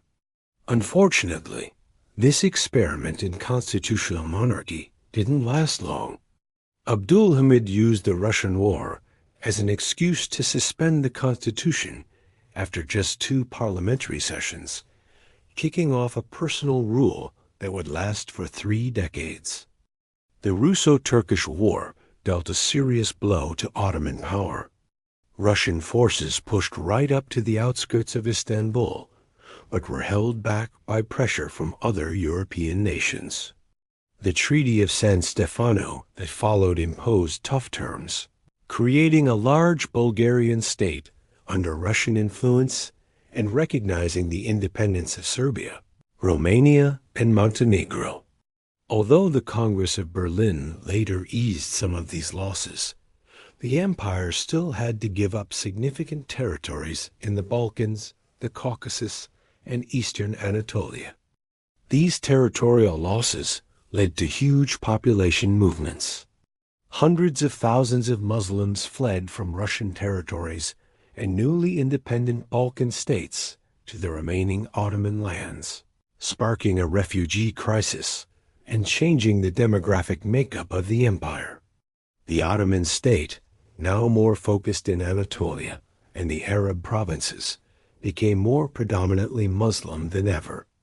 From 1876 until his deposition in 1909, Sultan Abdulhamid II developed a unique style of governance to tackle these challenges. While he continued to modernize administration and boost the economy, he stepped back from the liberal political aspects of the Tanzimat reforms. His reign was marked by a centralization of power, infrastructure modernization, an emphasis on Islamic values, and harsh measures against dissent. Abdulhamid effectively used modern technology to tighten his grip on power. He expanded telegraph networks for direct communication with provincial officials and used photography to showcase public works and project imperial strength. The railway system also grew significantly, enhancing economic integration and military mobility. Educational reforms rolled on, producing a new generation of skilled Ottoman officials, officers, and professionals. Abdulhamid put more emphasis on his role as caliph, the religious leader of Sunni Muslims worldwide, than any of his predecessors. This pan-Islamic approach aimed to strengthen loyalty among Muslim subjects, position the empire as a protector of Muslims beyond its borders, and counter European influence by fostering religious unity. He built connections with Muslims in British India, Russian Central Asia, and Southeast Asia, raising concerns among colonial powers about potential uprisings. However, along with these innovations came increasing repression. Censorship tightened, political opposition was crushed, and a wide-reaching spy network kept tabs on potential dissidents. Liberal intellectuals fled into exile, advocating for constitutional government from cities like Paris, Geneva, Cairo, and London. Ottoman embassies were tasked with tracking these dissidents, whose banned publications were often smuggled back into the empire. The most significant opposition movement to emerge during this period was the Committee of Union and Progress, CUP, often called the Young Turks. This group started from student activism at the empire's medical and military academies, bringing together Turks, Arabs, Albanians, Circassians, and others who opposed Abdulhamid's autocratic rule and wanted a constitutional government. The Young Turks set up networks throughout the empire and among exile communities, gradually reaching into the officer corps. As political tensions rose, demographic and economic changes were reshaping Ottoman society. Cities expanded as rural migrants looked for jobs and refugees settled in from lost territories. Istanbul, Izmir, Beirut, and Salonika saw modern infrastructure pop up, complete with tramways, gas lighting, and Western-style buildings. A new middle class emerged, adopting European consumption habits while still holding on to their distinct Ottoman identities. The empire's religious and ethnic makeup shifted significantly due to territorial losses, refugee movements, and different birth rates among communities. Muslims became the clear majority, but significant Christian and Jewish populations remained, especially in cities in certain regions. These demographic changes sparked debates about what it meant to be Ottoman and the future direction of the state. Despite censorship, Ottoman intellectual life buzzed with fresh ideas. Literature started blending European styles while addressing local realities. Newspapers cleverly navigated social and political issues, using careful wording and historical references. Scientific writings introduced modern concepts while tying them to Islamic intellectual traditions. Women writers like Fatna Ali began to publish works that tackled gender relations and social issues from an Islamic perspective. By the early 20th century, various visions for the empire's future began to take shape among the educated elite. Ottomanism pushed for a civic identity that included all citizens, regardless of religion or ethnicity. Islamism focused on religious unity as the empire's core strength. Turkish nationalism, still finding its footing, started to highlight the Turkish language and culture as the foundation of the state. Western-oriented liberalism called for modernization in line with European practices, while socialism gained traction in industrial hubs and ports. These ideas fueled growing opposition to Abdülhamid's rule. In the summer of 1908, the long-building tensions exploded into revolution when Ottoman army units in Macedonia, led by young Turk officers, revolted against the central government. Facing the threat of civil war, Abdülhamid reluctantly restored the 1876 constitution and allowed elections for a new parliament. The Young Turk Revolution sparked a wave of excitement across the empire, with Muslims, Christians, and Jews celebrating together in displays of Ottoman unity and constitutional patriotism. The restored constitutional era quickly showed some serious tensions. Counter-revolutionary forces tried to roll back the changes in the spring, and for a moment, they succeeded before constitutionalist troops from Macedonia stepped in and took control. Abdülhamid was ousted in favor of his brother, Mehmed V, who became a constitutional monarch but with limited powers. Meanwhile, the Committee of Union and Progress, CUP, slowly tightened its grip on the government, shifting from a revolutionary group into a political party that started leaning toward authoritarianism. Things got even messier with external crises. Austria-Hungary officially annexed Bosnia-Herzegovina, which it had been occupying since the Congress of Berlin. Italy jumped in and took over the Ottoman provinces of Tripolitania and Cyrenaica, now modern Libya, between 1911 and 1912. But the worst hit came from the Balkan Wars, which wiped out nearly all the remaining Ottoman territories in Europe, including Salonika, Edirne, even if just for a bit, and Albania. The empire was left with only a tiny foothold around Istanbul, losing its once vast European domains. These defeats not only discredited the Cup government, but also gave a boost to its more nationalist factions. Enver Pasha, Talat Pasha, and Cemal Pasha emerged as the main trio, steering Ottoman policy toward a more Turkish nationalist direction.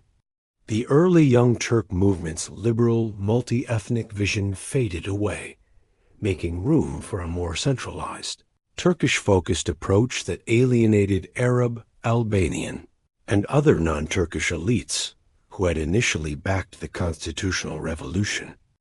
As the 19th century transitioned into the 20th, the Ottoman Empire underwent a huge transformation.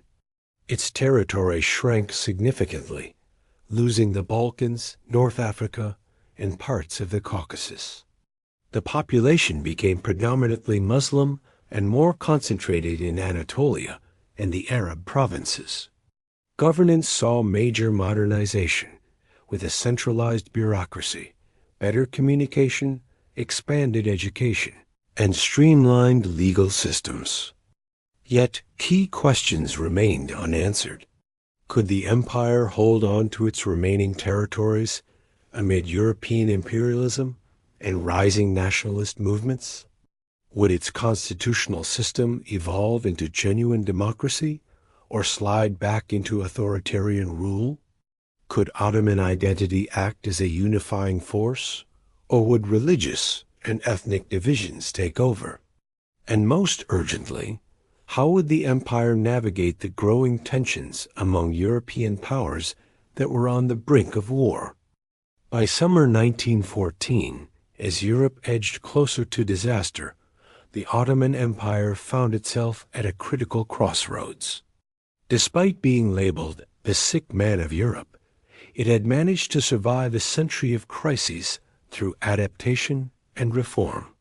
But the toughest challenges were still ahead, as Ottoman leaders faced decisions that would shape not just the empire's future, but also the modern Middle East. World War I and collapse, 1914 to 1922.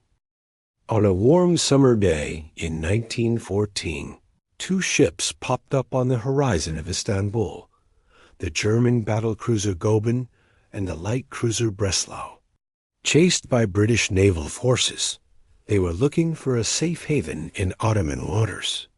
Their arrival would change everything, as Ottoman leaders made the risky choice to let these ships into the Dardanelles, breaking neutrality rules. Renamed Yavuz Sultan Selim and Midili, and pretending to be purchased for the Ottoman Navy with their German crews, donning fezzes as if they were Ottoman sailors. These warships marked the empire's shift toward the Central Powers right at the start of World War I. This wasn't the Ottoman Empire's first pick. When the European War kicked off in August 1914, they aimed for neutrality. Just a year earlier, the empire was worn out from the Balkan Wars, losing almost all its European territories and facing a refugee crisis as Muslims fled from the advancing Balkan armies. The military, economy, and public morale all needed a breather. Plus, the Ottomans typically played rival European powers against each other instead of sticking with one side. Several factors nudged the empire toward Germany. The trio at the helm of Ottoman politics, Enver Pasha, Talat Pasha, and Cemal Pasha, grew increasingly wary of Russian, British, and French motives. Russia's long-standing goal of controlling the Turkish Straits was always looming large. Meanwhile, Britain had taken over Ottoman Egypt, and France had its eyes set on Syria. Just before the war kicked off, Britain even seized two warships meant for the Ottoman Navy, which had been funded by public donations and were a source of national pride. In contrast, Germany had built a solid friendship with the Ottomans through investments, military advisors, and railway projects, especially the Berlin-Baghdad Railway. Kaiser Wilhelm II made 2 visits to Istanbul, positioning himself as a defender of Islam against other European powers. German influence in Istanbul grew steadily, with figures like General Lehmann von Sanders leading the modernization of the Ottoman armed forces. Enver Pasha, the energetic young minister of war, really stood out as the empire's most influential figure. Trained in Germany and a fan of their military efficiency, he was convinced that Germany would win in the end.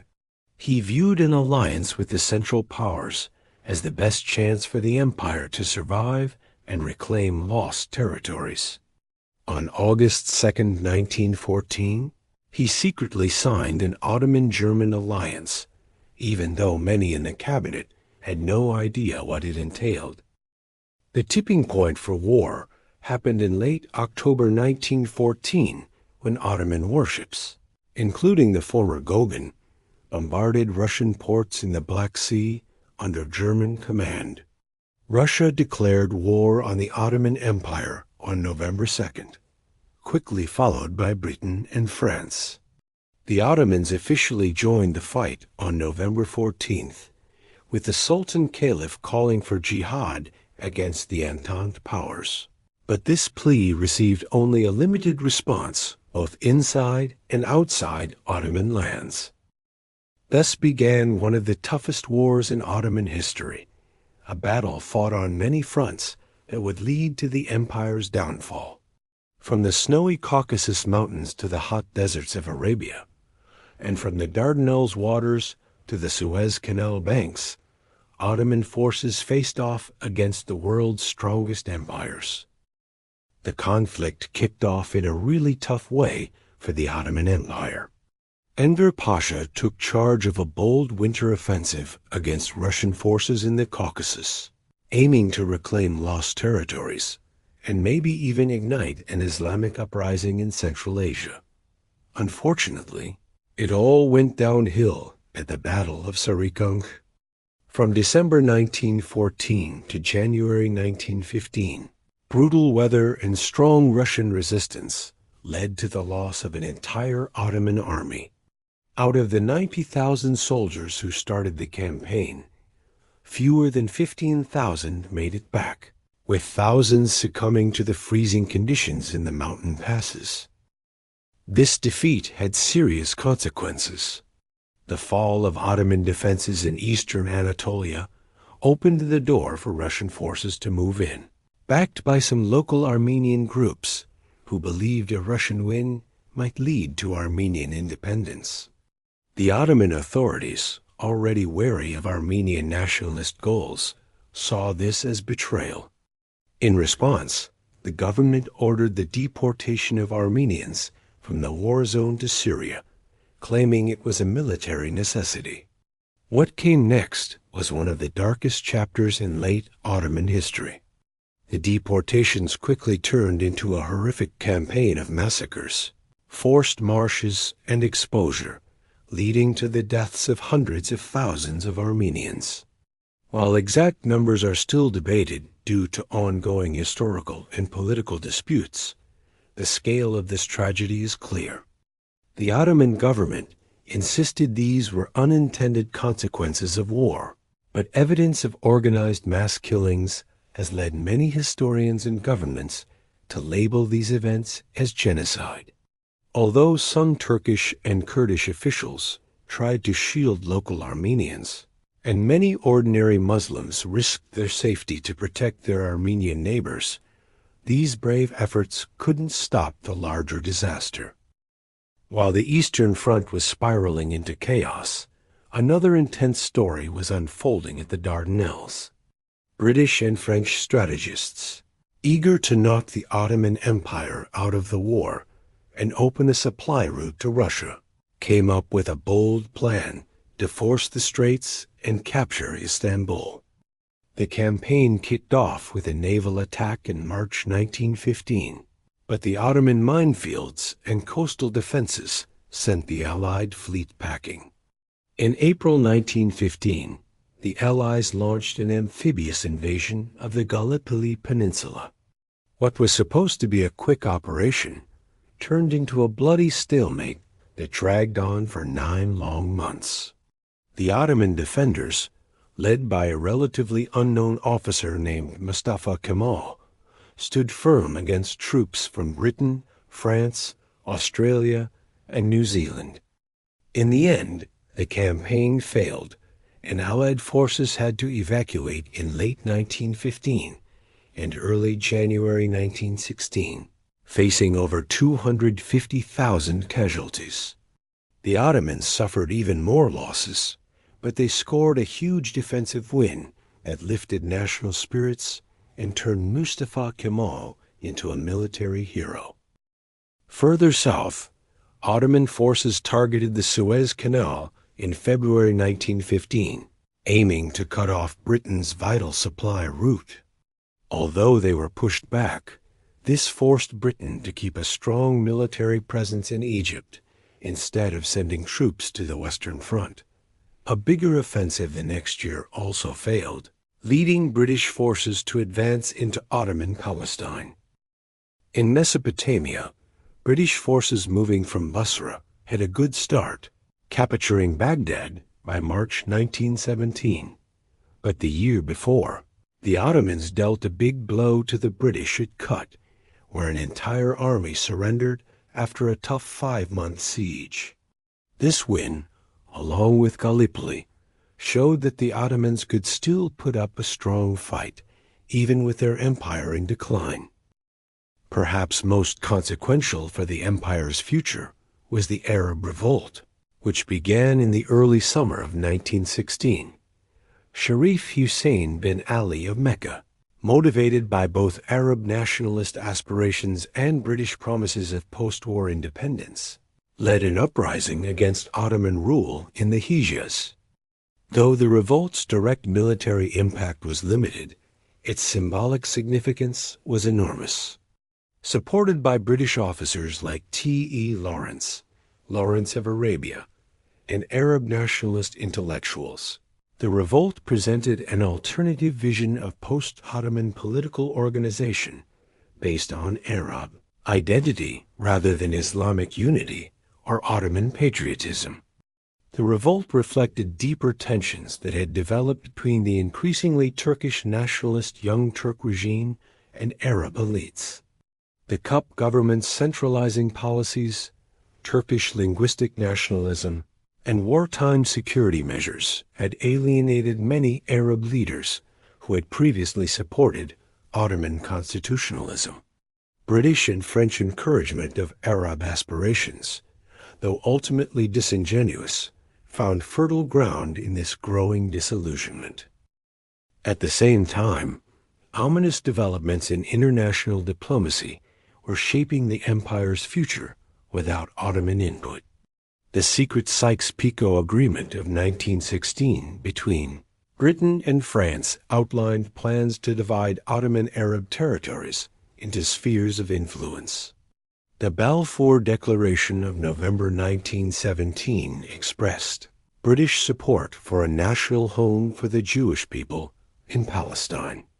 These arrangements, made public by the Bolsheviks after the Russian Revolution, revealed Allied intentions that contradicted promises made to Arab leaders and deeply alarmed Ottoman officials.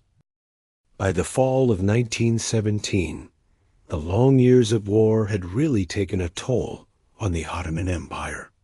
Military losses were nearing 1 million men, and the economy was in shambles, with food shortages leading to widespread hunger. Disease was rampant among people weakened by lack of nutrition. Inflation had made money almost worthless. To keep control, the government turned to harsher measures, pushing the people further away. Meanwhile, German influence grew as the empire leaned more on its ally for military and economic help. Despite these dire circumstances, Ottoman forces continued fighting effectively on multiple fronts. In Palestine, they repeatedly slowed British advances before finally being broken at the Battle of Megiddo in September 1918. In Mesopotamia, they conducted skillful defensive operations despite material inferiority.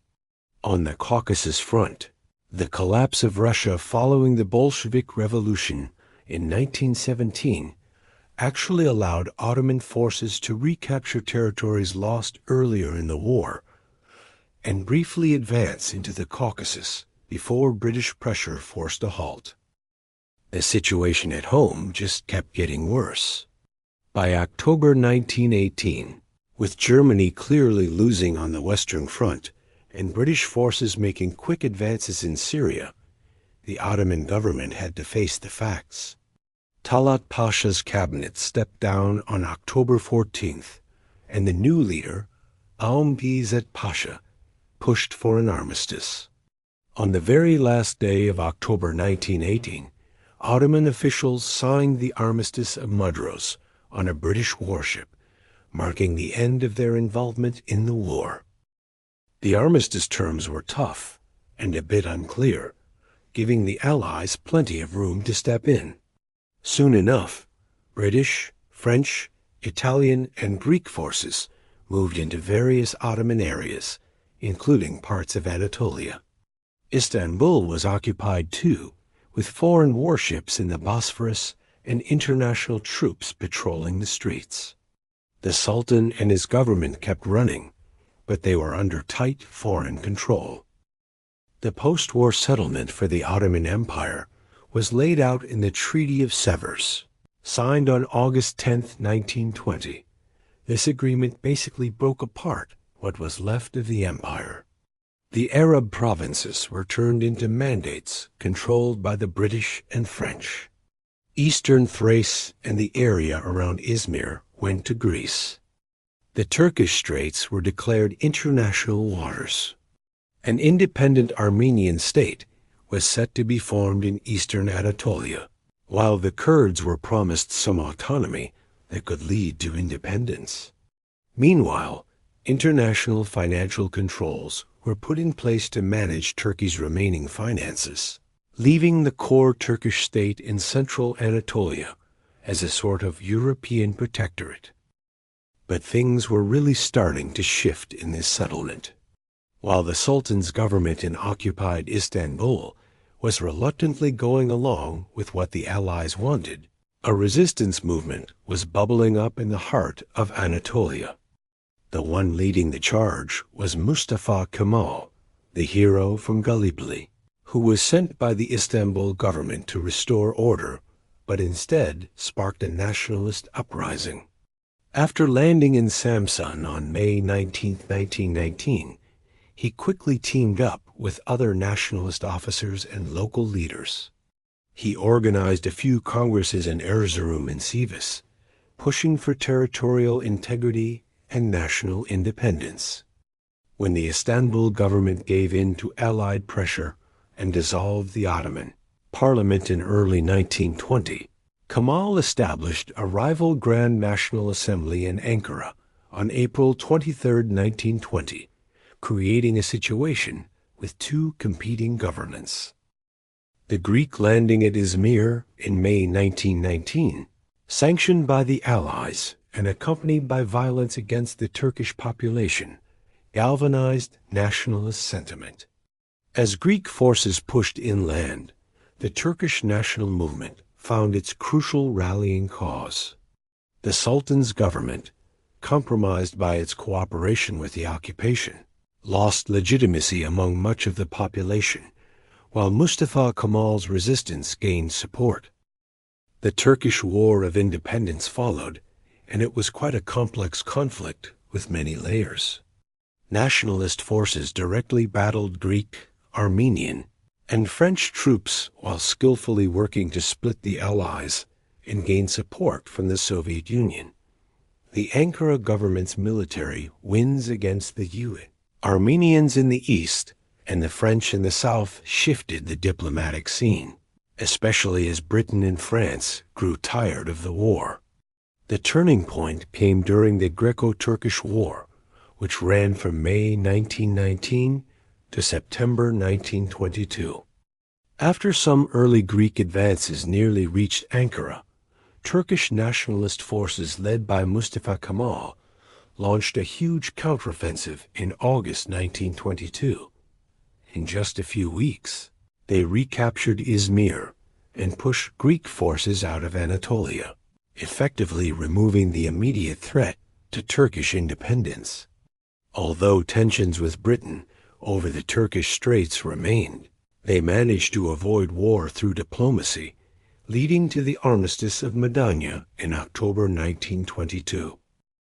The victories of the nationalists pretty much put an end to the Treaty of Sevres.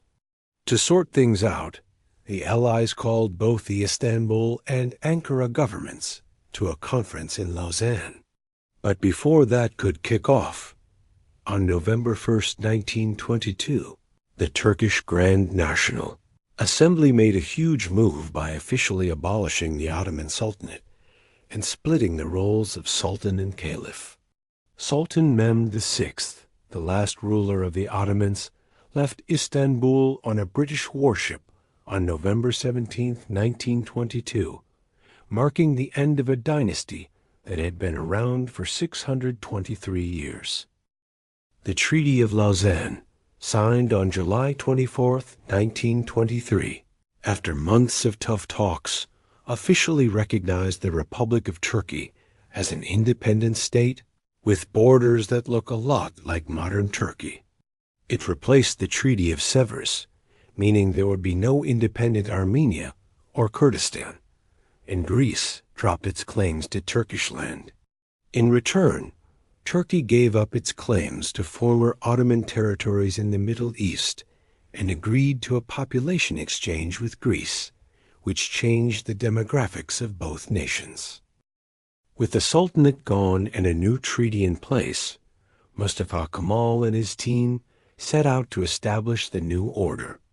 On October 29, 1923, the Turkish Grand National Assembly declared the Republic of Turkey, naming Ankara its capital and Mustafa Kemal as its first president. The Caliphate, which was just a religious title for a while, got abolished in March 1924, cutting the last ties to the Ottoman era. The end of more than 6 centuries of Ottoman rule marked a huge shift. This empire, which once stretched across 3 continents and held sway over the eastern Mediterranean, had shrunk to just a nation-state in Anatolia with a tiny European presence. But out of this dramatic collapse came a new Turkish identity and a state structure that showed surprising strength. The fall of the Ottoman Empire was due to a mix of outside pressures and internal struggles. European imperialism, rising nationalism from both Turkish and non-Turkish groups, economic struggles despite attempts at reform, and the devastating effects of World War I all played a part. Yet the empire's legacy lives on, influencing the growth of successor states in the Middle East, Balkans, and beyond in ways that still resonate today. Legacy and Modern Turkey, 1923 today. When the new Turkish flag was raised in Ankara in 1923, the Ottoman Empire was officially gone. Its lands were split up, its institutions dismantled, and its last sultan was sent into exile. But let's be real. You can't just wipe away 600 years of history like that.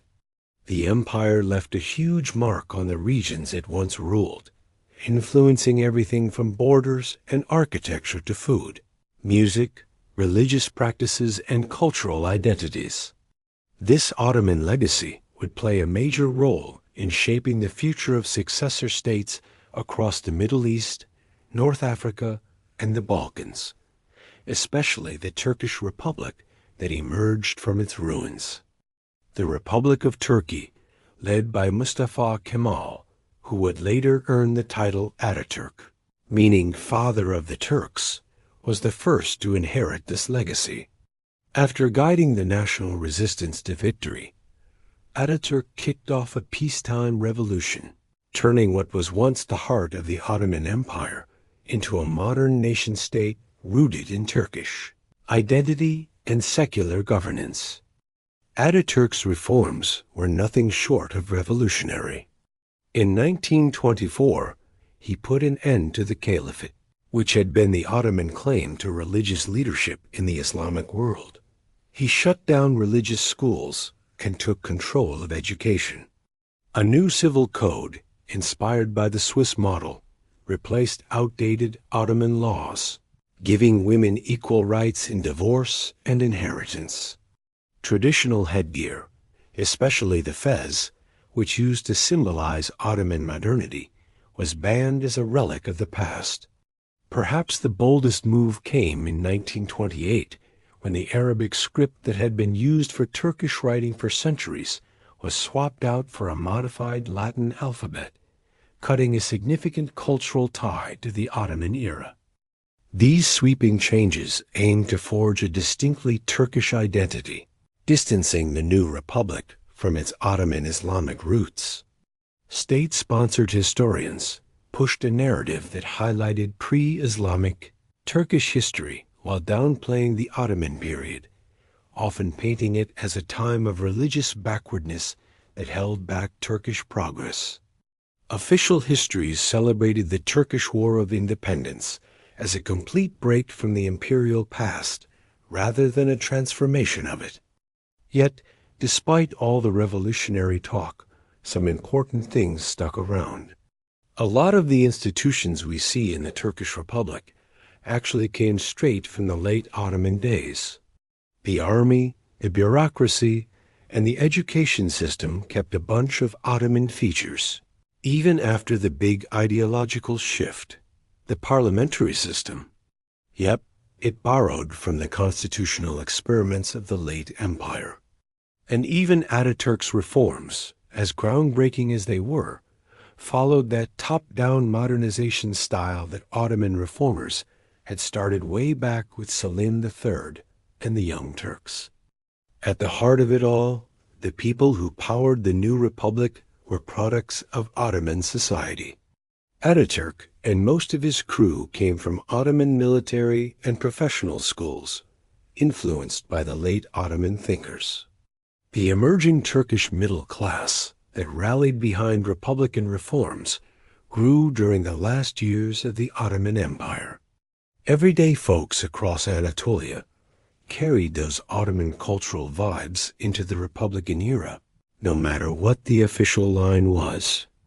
The complicated relationship with the Ottoman past shaped Turkish politics throughout the 20th century and beyond. In the early Republican years, and the strict Kemalist period that followed, the official narrative downplayed any positive nods to the Ottoman era. But come the 1980s, with economic changes and political openings, people started to look at Ottoman history in a new light. Conservative and Islamist movements began to embrace parts of Ottoman heritage as a counter to the Western-focused Kemalism. This Ottoman revival really took off when the Justice and Development Party, AKP, came into power in 2002. Prime Minister and later President Recep Tayyip Erdogan often used Ottoman symbols, framing modern Turkey as the rightful heir to Ottoman glory. Government-backed historical dramas romanticized Ottoman achievements, and celebrations for Ottoman anniversaries that previous governments had overlooked became a thing. Critics saw this revival as a threat to Ataturk's secular vision, while supporters viewed it as a healthy reconnection with cultural roots. Both sides had a point, as the Ottoman past offered a treasure trove of symbols and traditions that could be used to support a range of modern political agendas, from religious conservatism to assertive geopolitics. Beyond Turkey's borders, other successor states have formed their own unique relationships with the Ottoman legacy. In the Balkans, where Ottoman rule lasted for centuries, many national narratives paint this period as a time of foreign occupation and oppression that disrupted their natural development. Still, you can see Ottoman influence everywhere, from food and music to architecture and even everyday vocabulary. Interestingly, Balkan Muslims, especially in Bosnia, Albania, and North Macedonia, often remember the Ottoman era more fondly, viewing it as a time when their communities really thrived. Now, let's talk about the Arab world. The Ottoman legacy has gone through some serious reevaluations over the years. Early Arab nationalist movements often positioned themselves against Ottoman rule, seeing it as Turkish domination that stifled Arab cultural growth. After World War I, the arbitrary borders drawn by European powers split the former Ottoman Arab provinces into separate states, creating new national identities that often ignored their Ottoman connections. But by the late 20th century, some Arab thinkers started to look back at the Ottoman period with a more positive lens, recognizing it as a time of regional integration and Islamic governance before the wave of European colonialism. This shift gained momentum after the 2011 Arab Spring uprisings, sparking new discussions about national identities and alternative political ideas.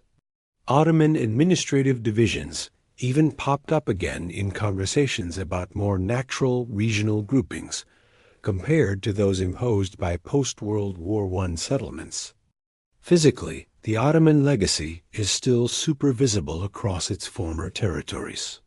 You can find stunning architectural masterpieces, from grand mosques in Istanbul to frontier fortresses in the Balkans, and from desert caravanserais to bustling urban markets that showcase Ottoman power and artistic flair.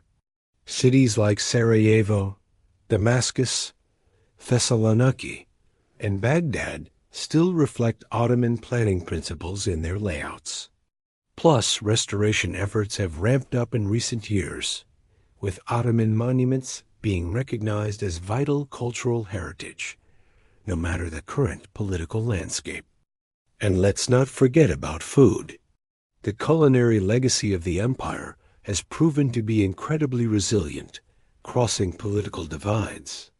Ottoman imperial cuisine, born in palace kitchens that blended ingredients and techniques from all over the empire, continues to thrive in Turkish, Greek, Balkan, and Arab cooking traditions.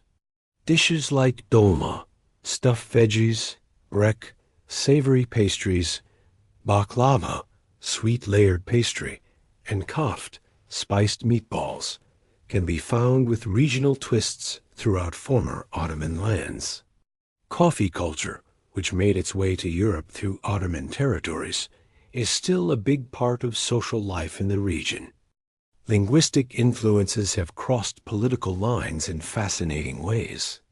You'll still find Turkish loanwords hanging around in the languages of the Balkans, Arabic, and Greek, especially in areas like administration, city life, and of course, food.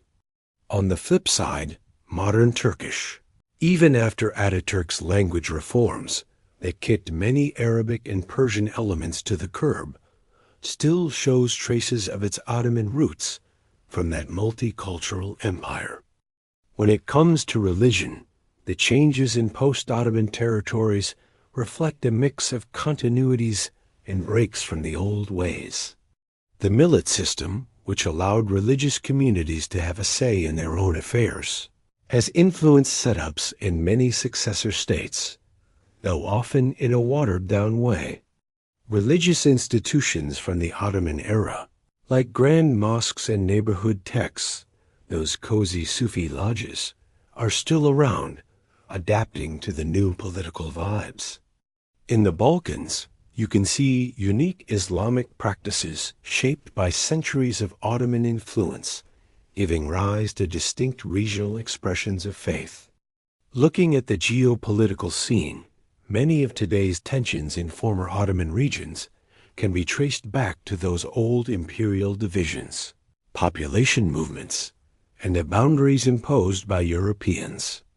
Issues like the Arab-Israeli conflicts, Kurdish nationalism, and ethnic tensions in the Balkans all have roots in the Ottoman era and the upheaval that followed. World War I, the borders drawn by European powers often ignored the natural geographic and demographic patterns established during Ottoman times. The Ottoman imperial model still sparks political imagination in the region today. For some Islamist groups, the Ottoman Caliphate stands as a historical example of inclusive Islamic governance. Meanwhile, pan-Arab nationalists sometimes view the fragmentation of Arab lands post-Ottoman as an artificial split that needs fixing. In the Balkans, memories of Ottoman rule shape discussions about European integration and identity. In Turkey, you'll see neo-Ottoman foreign policies popping up, aiming to regain influence in those former imperial territories. As for academia, the understanding of the Ottoman Empire has really evolved since its collapse. Early Western scholarship often focused on decline and Orientalist stereotypes, while nationalist historians in successor states downplayed the positive aspects of Ottoman governance. But by the late 20th century, scholars began to adopt more nuanced views, recognizing the empire's complex administrative systems, its savvy management of diversity, and its impressive cultural achievements. Access to Ottoman archives and better translations of sources have totally transformed how we see Ottoman history today. Popular culture has really played a big role in shaping how people see the Ottoman past. You've probably noticed that historical novels, films, and TV shows about the Ottoman era are everywhere, especially in Turkey, but also around the globe. Take the Turkish series Magnificent Century. For example, it's all about Suleiman the Magnificent and has racked up tons of viewers across former Ottoman regions. Sure, there are some historical inaccuracies and political debates around it, but these shows often say more about what's happening today than they do about the past. They've definitely sparked a lot of interest in Ottoman history. Tourism has jumped on the bandwagon too, creating fresh connections with the Ottoman legacy. Think about places like Topkapi Palace in Istanbul, or the Starry Most, Old Bridge in Mostar. They've turned into major tourist hotspots, and restoration projects are often highlighting their Ottoman roots. Plus, culinary tourism is booming, with people eager to dive into regional dishes influenced by Ottoman cuisine. All these developments are not just about making money. They're also revitalizing ties to that imperial past. The relevance of Ottoman history goes way beyond just the lands it once ruled. The way the Ottomans managed religious and ethnic diversity in a single political system offers valuable lessons for multicultural societies everywhere. Their diplomatic skills in balancing competing powers still resonate in today's discussions about international relations. And let's not forget how the empire's ability to adapt and evolve over 6 centuries, even during tough times, shows a level of resilience that's worth exploring in our fast-changing world. As Turkey nears its 100th birthday, the relationship with its Ottoman past is still shifting. It's not just about rejecting or embracing that imperial heritage. Contemporary Turkish society is engaging with Ottoman history in a really nuanced way. People are picking and choosing symbols, achievements, and traditions from the past to shape their modern national identity. Political leaders often call back to Ottoman grandeur, while historians dig into the complexities of how the empire was run. Restoration projects are showcasing stunning Ottoman architecture, even as discussions about how the empire treated minority populations continue. This complicated relationship can be seen across former Ottoman lands, where the legacies of the empire pop up in daily life, even if official stories downplay their importance. From the Balkans to the Arabian Peninsula, communities are still figuring out how to connect with a shared imperial past that crossed national borders. Despite a century of nation-building that often pushed back against Ottoman cosmopolitanism, you can still spot traces of those imperial patterns in surprising places. Ultimately, the Ottoman Empire is more than just a chapter in history that rose and fell. It represents a unique way of governing, cultural blending, and identity that formed at the crossroads of Europe, Asia, and Africa. Its successes and failures still impact the region today and offer lessons for us in our own time. Even though the empire is gone, its legacy continues to thrive in the cultures and communities shaped by 6 centuries of Ottoman rule, forming an essential part of the rich tapestry that is the modern Middle East and Balkans. As we look back on this legacy today, one of the coolest takeaways is how adaptable the Ottoman Empire really was. Starting out as a small frontier principality, it grew into a global powerhouse and went through some serious transformations along the way. For over 6 centuries, it blended different influences, managed a diverse population, and reimagined its institutions while keeping some core traditions intact. This ability to change while holding on to its roots helped it stick around much longer than most empires. The story of the Ottoman Empire isn't just about rising and falling, or winning and losing battles. It's a rich tale of cultural mixing, smart governance, and the human experiences that span generations and places. Its legacy isn't something you can just sum up in simple terms or fit neatly within national borders. It lives on in the languages we speak, the foods we enjoy, the buildings we see, the faiths we practice, and the identities we create. Take Istanbul, for example, once known as Constantinople, and even earlier as Byzantium. The Hagia Sophia stands as a testament to this legacy. It's been a Byzantine cathedral, an Ottoman mosque, a secular museum, and now back to a mosque. Each change adding new layers of meaning instead of wiping out the past. This quality of layering defines the Ottoman legacy across its former territories, where imperial influences are still visible beneath the modern nation-states and politics we see today. Now, a century after the empire's fall, we can reflect on Ottoman history with a clearer lens than those who experienced its dramatic end. It's not about romanticizing it as a golden age or dismissing it as oppressive. It's about recognizing its complexity. The Ottoman Empire was a human institution, full of both achievements and failures. Its story deserves to be seen in all its dimensions, not just as a prelude to the nation-states that followed, but as a significant chapter in world history that still matters today.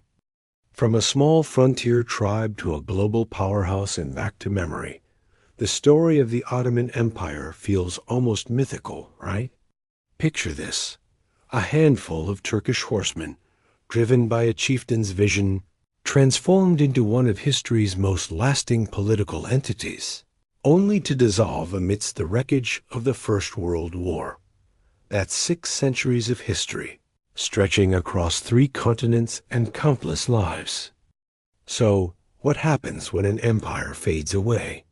The borders left behind still shape our world today, creating nations where provinces once thrived. The pain from its last days lingers in our collective memories, sparking conflicts and grievances that echo through generations.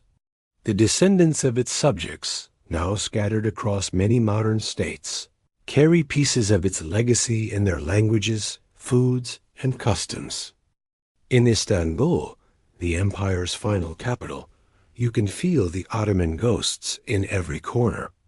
The skyline is dotted with minarets and domes, showcasing the architectural dreams of a bygone era. At the Grand Bazaar, merchants are still selling their goods in spaces first created by Mehmed the Conqueror. Along the Bosphorus, wooden yali mansions from the 18th and 19th centuries catch the same breezes that once cooled Ottoman pashas and poets. But the Ottoman legacy isn't just confined to Turkey. In Sarajevo, bridges from the Ottoman era still cross the Miljaska River, silently witnessing centuries of history, including the assassination that sparked World War I in Jerusalem.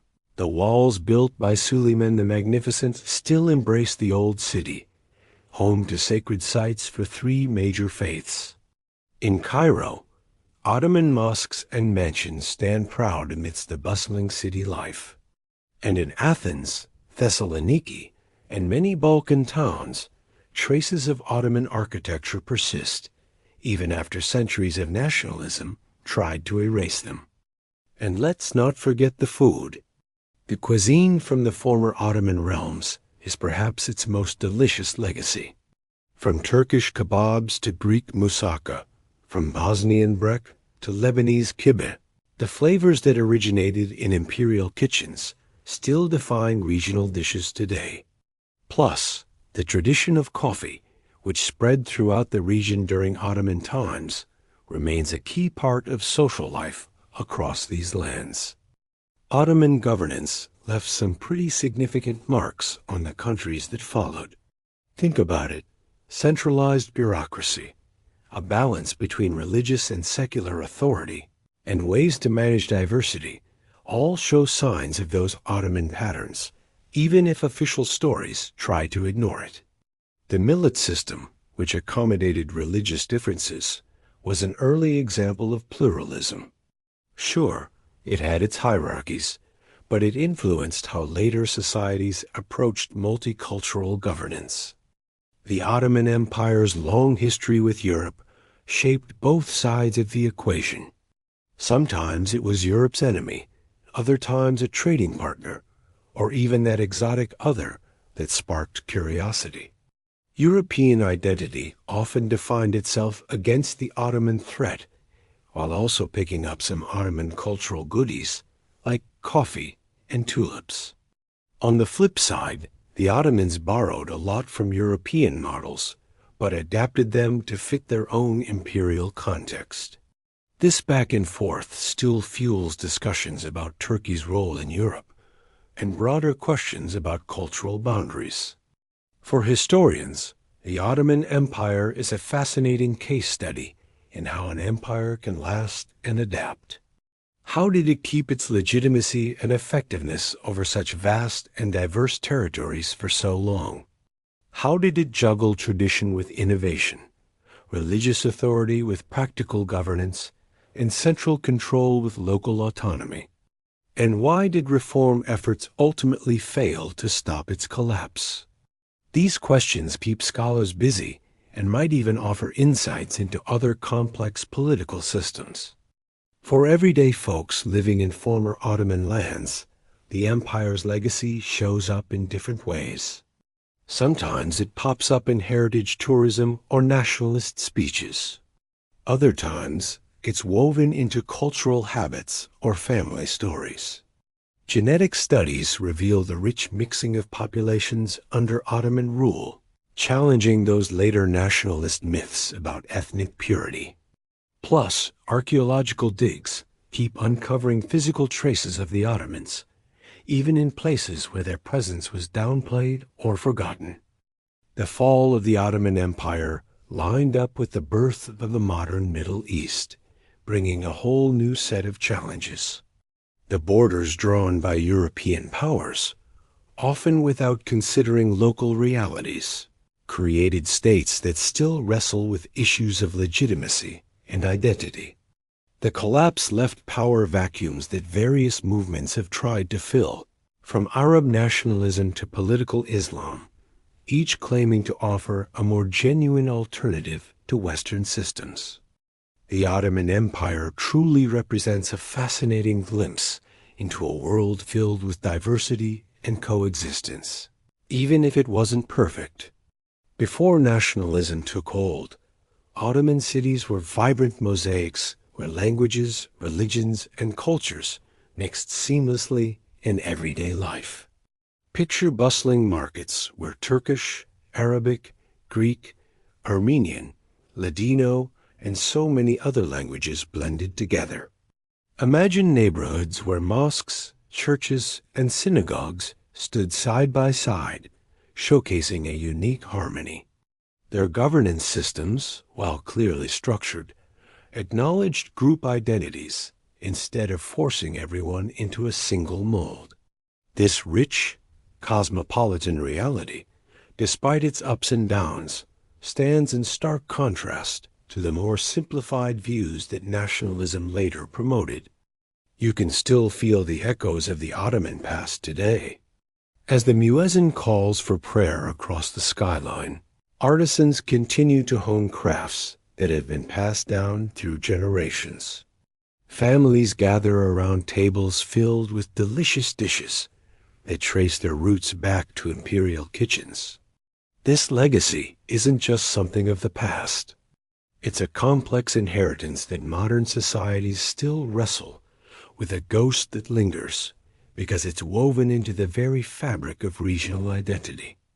Now the empire rests in the annals of history, with its sultans and subjects, victories and defeats, glories and sorrows, turned into museum exhibits and scholarly discussions. Yet in countless ways, Ottoman influences remain alive, shaping everyday life across the region. The borders of what were once Ottoman territories are now filled with nation-states waving different flags. But underneath these modern identities, the deep currents of Ottoman culture still flow strong. So, as we wrap up our journey through Ottoman history, let's not rush to judgment. This empire wasn't just the romanticized fantasy some Western tailies make it out to be, nor was it simply the dark narrative some nationalists tell. It wasn't the flawless Islamic state that some might envision either. It was a human institution filled with complexity, contradictions, achievements, and failures. Its story deserves to be shared with nuance and respect, reflecting the rich tapestry of 6 centuries of human experience. As the sun sets over the Bosphorus, where Europe and Asia almost meet, where Constantine built his new Rome, and Mehmed created his Islamic capital, the waters whisper tales of history from the Black Sea to the Mediterranean. In these moments, we can catch a glimpse of both the grandeur and the humanity of this remarkable empire that rose, thrived, and eventually fell, leaving an unforgettable mark on our world today. And so, our journey into the past comes to a quiet close. If you're still awake with me, I hope this tale brought you a little peace. If you enjoyed our time together, a gentle like lets me know. And subscribing means you'll never miss the next calm adventure. If you know someone who might need a little comfort tonight, feel free to share this story with them. Thank you, truly, for being here. Until next time, I wish you the sweetest dreams.